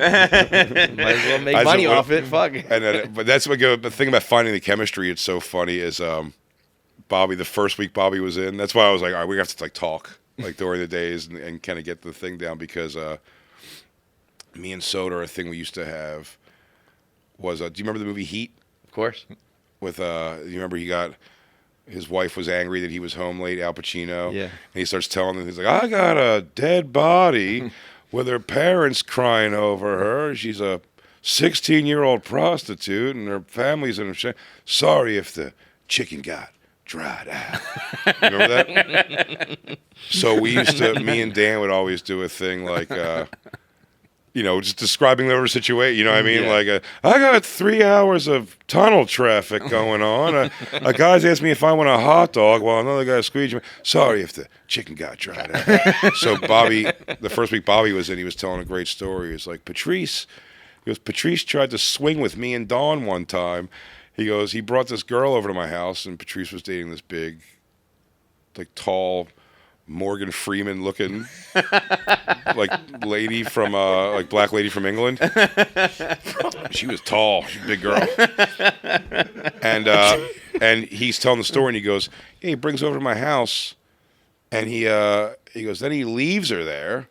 He goes and does a spot. He goes, I don't know what he thought was going to happen. Then he came back and then Dawn was annoyed because like she made chicken cordon bleu that dried out and everything. So I go, I got a 400-pound black woman with freckles at my house. My friend's running late on a spot down at the Boston Comedy Club. Sorry if the chicken got dried out. And I just look over at Bobby, and Bobby goes, yeah. And he just goes on to the next thing. I was like, oh yeah. I go, Bobby, just so you know, like that would have been 45 minutes of the show. Like, from that moment I did that, 45 minutes next. So I'm learning also. We would have said that 100 times. Then Soder was on his version of it. I got a freckle. You know, we just keep going on, making it more grandiose. But it was just great. Bobby's going, yeah. That's great. That's also the fun thing, too, of the Switch has been like finding our thing, you know, like the drops that they have now that I'm like, oh, that's from a thing that we brought up already. Man. I mean, it's two absolute legends. So. Our first one is I think the new drops we have was from a clip someone sent in. It was so great. It's a lady, definitely like a Maryland or Philly accent, and I guess it's a genre of porn, but it's her getting fucked by her boyfriend, who's in shape. Like it's not like he's like some schlubby dude or something. It looks like it's like an attractive couple having sex. Mm-hmm. But she's got the worst voice, and she's just, I guess their thing is she tells him about another guy she just went and fucked. Like, that's what he likes, I guess, is the turn on. And, like, her voice, though, she's like, yeah, accent. And then he put it in my thing, and he was like, can I put it in your butt? And I was like, yup. Like, oh, gad. Oh, no, it's a Chicago, it's like a Midwest accent. It's like, and I was like, oh, gad. And he was like, can I put it in your butt in front of your husband? I was like, yup. Yup. And the guy's giving everything he has in the porn. And you see the guy, like, sweating, working hard, and she'll just be like, all you see is, like, her hands, like, and then, I'm like, yeah, that's got to become annoying after a while. Yup. And I was like, yup. I love it, dude. I mean, it sounds like things are going good. I feel like you're one of the people that, you know, always deserved that level of fame, money, recognition, all that. So, oh, you guys were on. That's one of my favorite. If I didn't hold you over to the fire for this, I'd be giving up. When you came on, when we and Josh did the Nikki Glaser song. Yeah. and had the time. You're like, and I get it. I don't even begrudge you this at all. I totally get it. Nikki came on your show looking fine. She was looking good, and we played it on. Did you see we played it on Skanks? Yeah. That's the great. He's like, I'm sorry, Nikki. I should have said something. And we played that. I go, look at you guys were like, it's just you guys punching the table, laughing so hard. I go, what are you apologizing for? I was loving it. Dude, you and I got in our. I was like, I fucking like this. I said it reminded me of Taylor Swift. I love Nikki, man. She was great, and like we didn't get to do it, man. We were gonna like do something where we sang a thing. Like I was gonna make it look like we got caught singing together on a thing when we were on the Burt Kreischer tour. But that's what I do love about Nikki, man. It's like people say, he goes, was she pissed? I go, I mean, I'm sure she heard it. She was kind of like, that sucks. But she's a comic first, and like first and foremost, and a great one. So it's like do you know what I'm saying? Like she got it right away. She was like, yeah, of course you're gonna make fun of that. I have heard more about that fucking 2-second apology than like anything in my career. I like someone. I would sell out the same exact way. I don't know why those guys are so. I don't know why those guys are so mean. You're so pretty. I wasn't like throwing. I was just like, it was shitty. I was talking about you behind your back. Sorry. And it was like, It's like what you were saying with everyone you meet is like you're a big fan. We had this show Jury Duty, and this guy says to James Marsden, who's a famous actor, he's like, "Oh, you were in Sonic? I heard it's a piece of shit." And we were interviewing right to his fucking face. Crazy. One of the greatest things ever. That's crazy. I was like, dude, we've had a lot of celebrities on. Everyone's done the best movie I've ever seen in my life. Like if Nikki played me that song, I'd be like, and I said it to you, but I was like, I could see a Taylor Swift vibe, which was, bullshit, but I was doing what I could. And you were trying. Well, if Nikki played, I'd be like, this is unbelievable. This is the greatest song I've ever heard. Yeah, when we start talking, you should be like, shh. The bridge is coming up. The bridge is coming. That episode, if you haven't seen it, I mean, I do love that about Nikki. I toured with Nikki all summer. I do love that, like, because I was even like, I mean, almost to the point too where I'd be like, we might have to have a conversation. I'd be like, Nikki, we were just like, obviously, come on. Yeah, I mean, you made a ridiculous song. Right. That was the thing, and didn't even have to do that. She got it, and I do appreciate that. I would imagine there has to be moments where you think back like, that time I did a Bob Saget. Buddy, they got Death me. tributes. One of the I always use the example of one even of the if that song was amazing.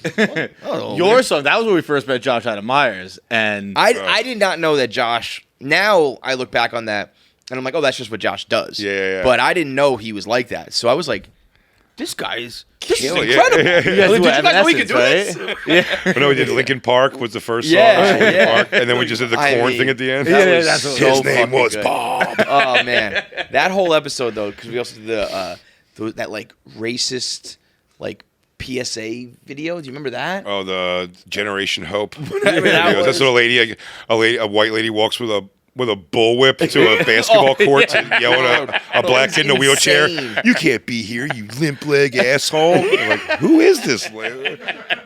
Dude, we always. I tell think we've people- gotten to the bottom. I think it's all like, because we're trying to figure out like, is this like tongue in cheek? Are they getting it? Yeah. And I think we got an answer. It's not a super satisfying answer, but it's like I think they are. It's brought to them to do these for sort of a real reason, and they're like, but obviously these are like crazy. ridiculous. Yeah. These are. We tell so people all the stupid. time. I mean, if you go back and listen to that episode, I think me and John say about like 4 words. I'd love someone to do the word count. I guarantee we spoke the least on of any guest of all time. Oh, of all time, yeah. I It thought was you were great. going to say like, at With the show. Saget. I mean, it was like being in the audience. I was like, But you know, that's what I said before when Nikki. I think when Nikki said it on the thing, she was like, "Oh, they're gonna." Well, one when she said it on her show was pretty great.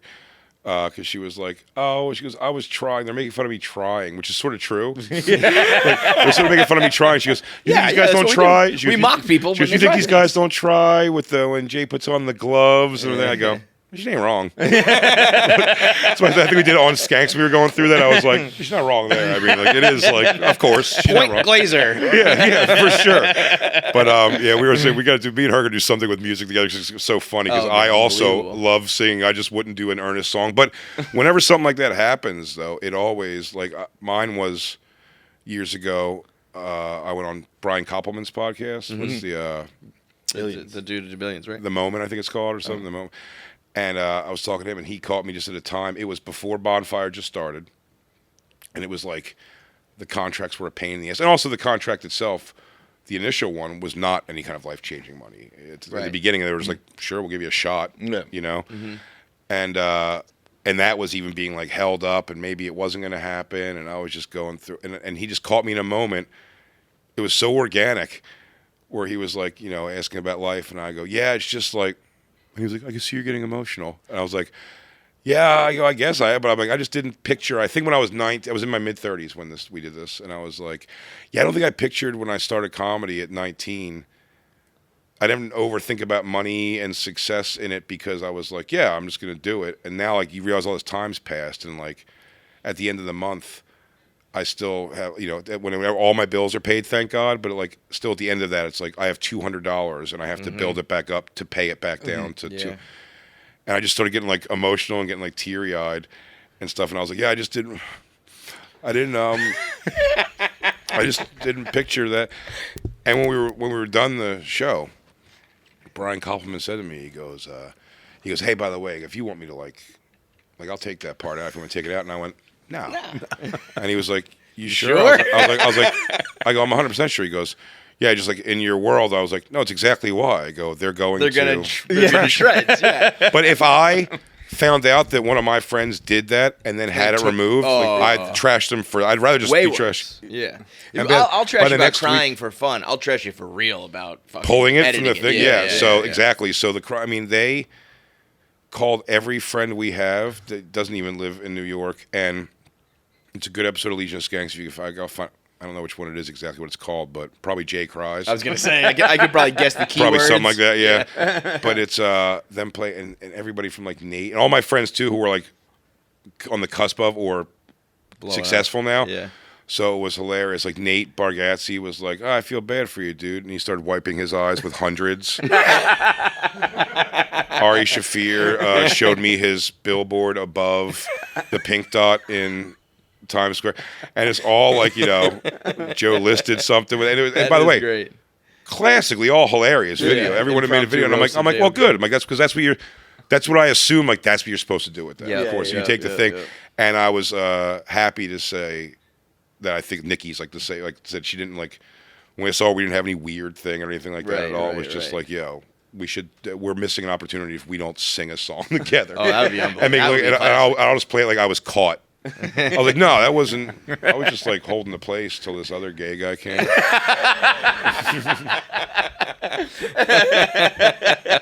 I love it, dude. Hey, well, this is all for Dog Belly, so yeah, man. There. I mean, I'm sure it's out now. Ripping, yeah, doing good. We were supposed to have this a couple weeks ago when it first dropped, so I'm sure it's fucking. You know, to bring it full circle. Yeah.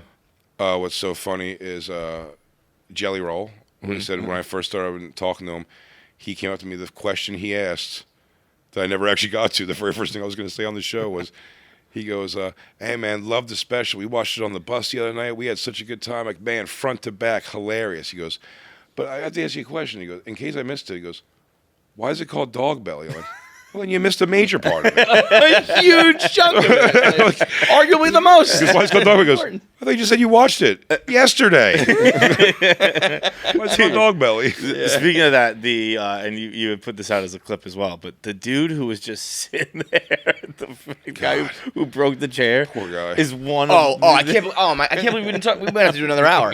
That was insane. Where you were like, you're not just gonna sit there like that, just in a pile of chairs. Fucking fully accepted it. But what a fucking like. That's a fan, you know what I mean? That's a guy who's like, I can't interrupt Big J. He's filming a special. I broke the chair. I'm just gonna sit here. Yeah, Ari made such a thing. Ari Shaffir produced it. Executive produced it, and like he was like really hands on, which was awesome. And he did such a great job. And that was one of the things. Like he got everyone so afraid of like moving around or anything during the show. When the guy's chair just sunk down into a thing, he just. Fatly accepted just being there the whole time. Did they keep that? Is that in the special? They keep the thing where I was like, there's people going. He goes, "You want to help up?" He goes, "No, I prefer it like this." So like, yeah, he doesn't want to. Like, he just didn't want to make a scene. And I get it too. You don't want anybody to know. He just starts sitting in the inside on a pile of chair. It is funny because the way you can see it on camera, he doesn't look that big. But then he kind of stands up, and you're like, "Oh yeah, you're a big man. Big boy. You're a lot of man." Ari, I saw you on. I think you were Segura, and you know, like he even like set up all the chairs. Like he was helping set up chairs. He was, which is cool because a lot of times I feel like we're entering this era of produced by, and I think people are slapping their name on shit. So the fact that he was like, of course, and throwing money at it. Yeah, for yeah, sure. well, yeah, for sure. yeah. Which is a big part of it. So the people do that, like, all cool. But to be like involved in it is. I also love it.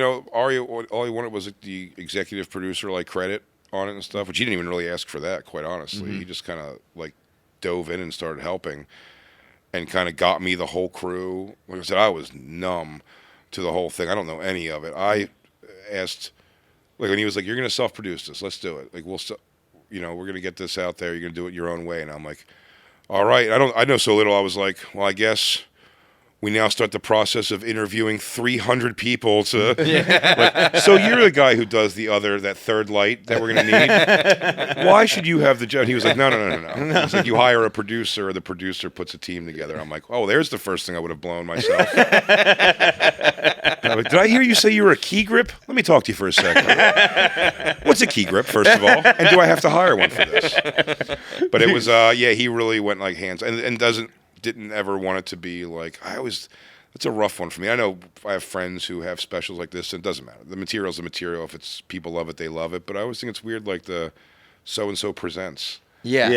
It's not letting them get their burn. Like my first Comedy Central special, like if it was called So-and-so Presents Big J. Okerson's Live at Webster Hall, I'd be like, oh, man. Yeah. I'm like, I can't have two names. This is like my big Totally. thing. This is it, man. I'm think doing it that's- finally. yeah. So it's like he didn't even, I like almost had to like push to be like, I'm like, no, even in the trailer and stuff, I'm like, yeah, no, peace. Produced by Ari Shaffir, man. Yeah, that's like, he crazy fucking to did me, his take thing. away someone's moment like that. Dude, Nothing. you were saying with Segura, you were like, or maybe it was Tom was saying to you that, no, it was you. You said, he's pretty great in the comedy world. He said, unless you're Bobby Lee.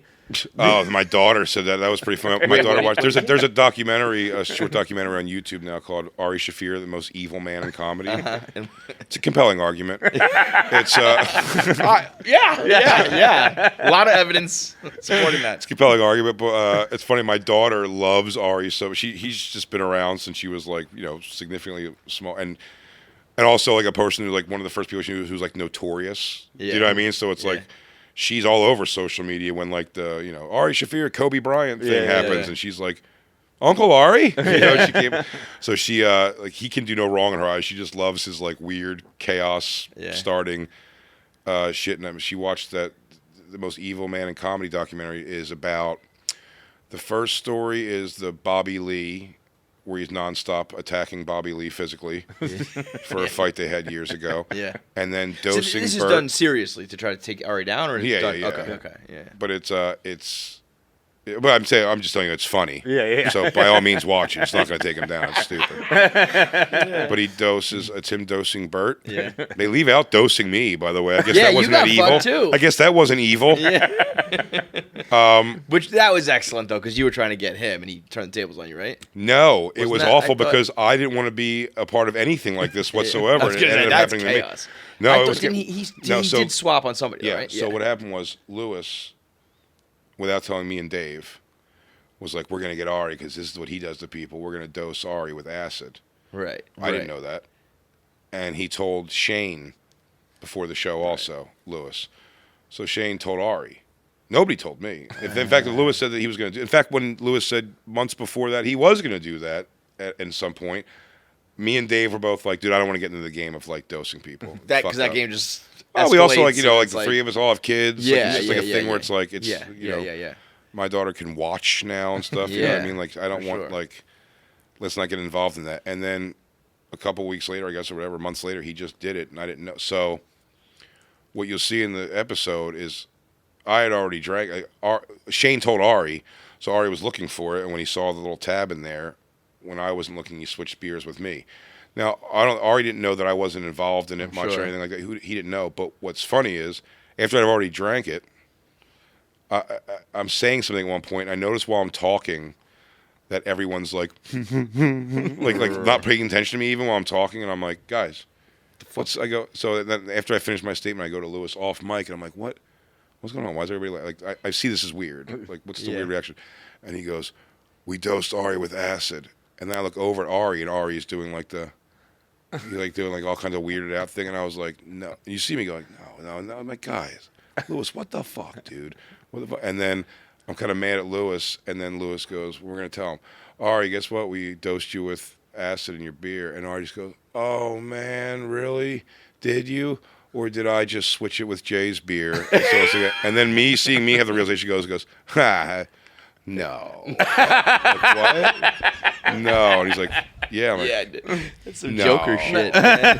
I'm like, no. And then I was bummed. Yeah, that bummed me out. That was a rough night. Yeah, and then you just tripped. They all for 5 hours apologize. or Well, whatever. it's a thing. It's like, like, Well, look, also, I get he goes for it and stuff like if- that, but he's like, he wouldn't do it again. For If you sure. switched it with Lewis, like, fair game. But in fairness to Ari, what we had to go through was He didn't he didn't know that I wasn't any part of it. It was like, and in his mind, he's like, the Legion of Skanks is going to dose him, so he got one of us. But like, it was still like, guys. But that's what's the thing about that. I'm like, why me? This is literally the, guys. I don't want to go to the movies. Like, people get attacked at movie theaters, and I'm the only one who gets attacked. You know what I mean? When we had him on, he pulled out his fucking shitty, bloody man pawn out of his ass and waved it at us and put it on his phone, like rubbed it on his cell phone. that phone box of Find inside of it is that phone. I went right to the Apple store. I was like, I'm never gonna look at this phone the same again. No. He just because I got up and ran away because we didn't know if he was gonna throw it at us or whatever. As we're talking, he's just like, Oh, one time he just laid it on Lewis's shoulder, and he didn't know he was doing the show for like a Disgusting. half hour. It's so wretched. I said it's the Ari Shaffir tax. Yeah. You're going to get a great conversation. He's an all-time comic, an amazing podcaster, and then he'll do something irredeemably bad, and you have to decide whether you accept that. Yeah. Is he your friend or not? Yeah. But I said they did all the dosing, the Kobe thing, and Bobby Lee is his documentary, like the Ari Shaffir Most Evil Man comedy. And my daughter watched it. As that was her line. She just goes like, "Seems if you're not Bobby Lee, you're fine." Everyone else is good. Oh, man. All right, so everybody go watch Dog Belly. Yeah, please share. Bonfire on Sirius XM, Legion of Skanks Mondays on the Gas Digital Network. What's SDR? I don't SDR is know. Wednesdays, and that comes out Wednesday and Saturday, and Skanks comes out Monday and Friday. Awesome, man. Great stuff, dude. Thanks. Dude, thank you for having Thank me, you guys. so much, I Jack. don't know if you guys want to cover this at all. Tucker Carleson just got fired. Ooh. Really? Tucker Carleson just got fired. Just got fired. Just got fired. 10 minutes ago it was announced. Live shit. reaction from the three of us. The world wants I to have to know what assume we it was think. Lewis. Lewis just did Tucker Carlson.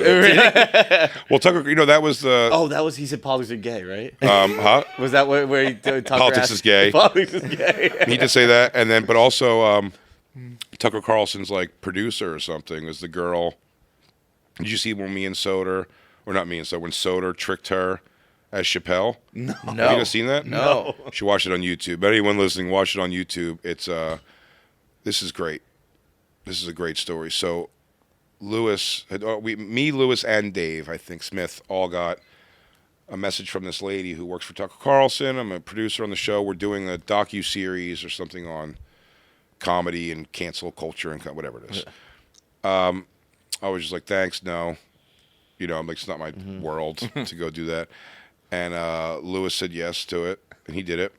And she came and did like a whole like piece on Lewis talking about Gas Digital and blah blah blah. Then he said to her that day, he goes, "Oh, you should like talk to Dave Smith too for this. Like he would love to do it, and he'd also be like great at it. You know, he loves politics and all this shit." So she goes, "Oh, okay, thank you." The way this unfolded is so good. So she, when we get to the show Monday, to Legion of Skanks, Dave goes, there was this funny thing that this girl thinks that Dave Smith is Dave Chappelle for some reason. And texting Dave Smith, so we read the thing, the first thing is this long, like, Lewis goes, she asked me for Dave's number, I gave her Dave's number. And then I don't know where the disconnect is, but she's writing to Dave. She writes this long thing about how great he is. He's amazing for comedy. And Dave was almost like, this is nice. Amazing, yeah. And then at the end, she goes, by the way, and also loved you on SNL this last weekend. So it's like, oh. So when you realize, it goes, she's Dave Chappelle. Why does she think this is Dave Chappelle? Is she writing to texting or is it like She's an texting. Okay, so Dave Smith. Got it. Right. But thinks I it's thought Dave she would. Chappelle. And we're like, his why name. why does she think this? And we're kind of laughing with that. And then Lewis just like, the hours or days later realization in your own head. Lewis just goes, I should check my messages to see if this is in any way like because no one can think of a reason. Why would she think this is Dave? You told her about Dave Smith, how good Dave Smith would be on the thing. Yeah. You said Dave Smith, right? Yeah. Okay. So why is this? He looks back. He just wasn't paying attention. He was playing video games or something when she was hitting him up the one day. And what he didn't see was she texted him the article that was SNL people leaving, boycotting the show, writers, because Dave Chappelle's coming on. And then she just wrote the sentence, I'd really love to talk to Dave if you have his number for me. And Lewis just sends back Dave Smith's number. He doesn't even look that she sent the article. He goes, well, we were talking about Dave Smith. She wants Dave Smith's number. So he gives Dave, and she's texting Dave Smith, and Dave hasn't written back anything yet. And then Lewis, this is the funniest thing besides the phone call itself. But when Lewis goes back to check on the thing, he gives Dave's number. She then asks, she goes, oh my God, I can't thank you enough. Like, this is absolutely amazing. Like, is it okay if I say that I got the number from you, or should I just say I got it somehow? Lewis writes back, absolutely use my name. He's the closest thing I have in this world to a brother. So then, without giving too much away, which I probably already have, like, we whittle down till we get Soder on the phone to call her while we all the live show listens on muted three-way. Yes. For him talking to her as Dave Chappelle. She believes it is Dave Chappelle, and he says with the idea that Soder had, he was smart. He goes to oversell Lewis on everything. So she'd be like, so Dave, like, it's crazy what's going on with cancel culture. And this thing goes, and that's why we need Louis J. Gomez in the game. And he's just doing the whole thing. And he would make the smallest things at Chappelle. He's like, he does have to work on the website, though. GasDigital.com's got some website issues. And Lewis also has a dangerous foot fetish and very dangerous weight fluctuation. And she's just like, and so what the best part of that is when it was over, while on the show, she texts Lewis again. She goes, just spoke to Dave. It was awesome. He really loves you. You guys, you're right. You're like brothers. But this was a thing that kind of, it didn't bum me out. It's just like, again, I try to go with just like the popular, like, as far as like politics stuff, I'm just like the popular opinion, like, sure, whatever, as we were talking about earlier. But this one on my own thing, kind of like, it bummed me out might be the wrong word. It was just an odd thing I thought for like, I'm like, just again on the most basic level, I'm like, the Fox News people are like the mean bad people, right? And the liberals are like the good people, I guess, is what you just think. And I just think it's Fox News. We clowned her by doing that. Yeah. Yeah. Again, not her fault that she didn't know. You know, Lewis, it's technically Lewis's like fault. But we did. We played her out. When we told her, like Lewis told her the next day, she reposted it. She laughed. She goes, they got me. That's a good, so fun. They put that little documentary out and put the whole thing in the documentary. Good. Yeah. And I'm like, I feel like if we did that to like someone on the left, that you get the right thing. It's like, so you think it's funny to play with a woman who's trying to impersonating? No, we would have done it if it was a guy. It's like this is just These a are thing. Journalists It's standing like up for this your crazy rights. thing fell on our laps, and we're like, We we gotta had do to. something with this. Yeah, come on. Of course. Yeah, Tucker. Did they say why he got fired? Because was those text messages where he's like, "Fuck Fox News." The Dominion thing from like a week ago, I guess, settled. I only saw like the top. I Oh, think he during said that he didn't believe anything he was talking about. Or something? Yeah, like all of the people at Fox had text messages being like, "Can you believe these pigs eat up this slop that we feed them every night?" And they eat $100 bills. One was like, we're so close to being done with Trump. Thank God, I fucking hate this guy. yeah. They were like, what a clown, idiot, asshole. I hope Tucker Carlson goes to work for CNN right now. Just fucking throw a stick of dynamite. That's really crazy because isn't it the most like one of the most popular shows? Right? It's one of it's Sure. hands down. Is Like, it? Yeah. I think it's by far. So what? I know so little about Fox when must my be- agents were like, "Don't do that documentary thing," and I was like, "Okay," and they were like, "Gutfeld," though. I'm like, "Okay," like I don't know what is that the same channel? Is it the same channel? I'm like, I don't know, what do I know? He wanted me to come on and talk about the fishing scandal. I did a The video. weighing the fish? Yeah, and I was like gonna, and then I was kind of like, I don't know, this is not gonna really do anything for me, and it can only do bad, really. You know what I Sure. mean? So I just said fuck it. But Dave will probably hire him. Carleson will be at Barstool by Monday. How much money do you think he made? Like Tucker's Corner. Like I'm sure We're here. bucks, dude. Tucker Carlson. We're talking beer. We're talking baseball. It's like guy shit. We're talking bow ties. it is the I always reference this because it's the last like when Matt Lauer got caught. I don't know what he was doing. Sexually assaulting of some level, I think. I forget exactly what. He But had whatever. the lock. He had the button. That's Yeah. honestly what killed him. He could have not done anything else to women, but you have a lock under your door, you are fucked. Yeah. What's so crazy about that is you could think of 7 bazillion reasons why that's necessary and convenient to have not sexual harassment charges, but just when you're already on sexual harassment charges. You're done, dude. Yeah, you go, oh, what about this sex swing? Goes, it's for my wife. Now, if you got one of those, you're definitely a piece of shit. Every teacher in America is like, I would love to have a lock button under my desk. Oh, my God. Oh, would you, pervert? But the Naked spelling bee.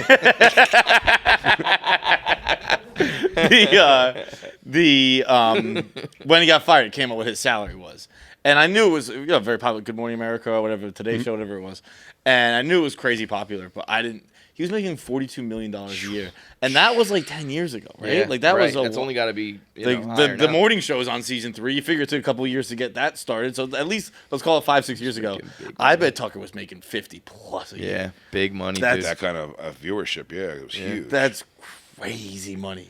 But also, like, I don't know, like when you're making that per year, when you get fired, and you're like, I have so much money saved, but just so you know, I can't spend $50 million a year. He's like, I'm good, dude. I'm fucking good, man. I'm surprised if Lewis isn't talking to him by tonight. Louis J. Gomez is going to get him a show. You can do whatever you want, doggy. Studio time. We can have, All right, we bro. can have a former Proud Boy be your producer. All right, thanks for coming by. Thank you Thank guys, you man. so much, man. It's a pleasure, dude. All right, big thanks for watching. If you made it through this whole episode, that means you should be subscribed. There's so many of you out there who watch and don't subscribe, so make sure you are a KFC Radio subscriber. Make sure you get all the content when it drops. Click that button now. I have 9 fingers. I'm still subscribed. It's that easy.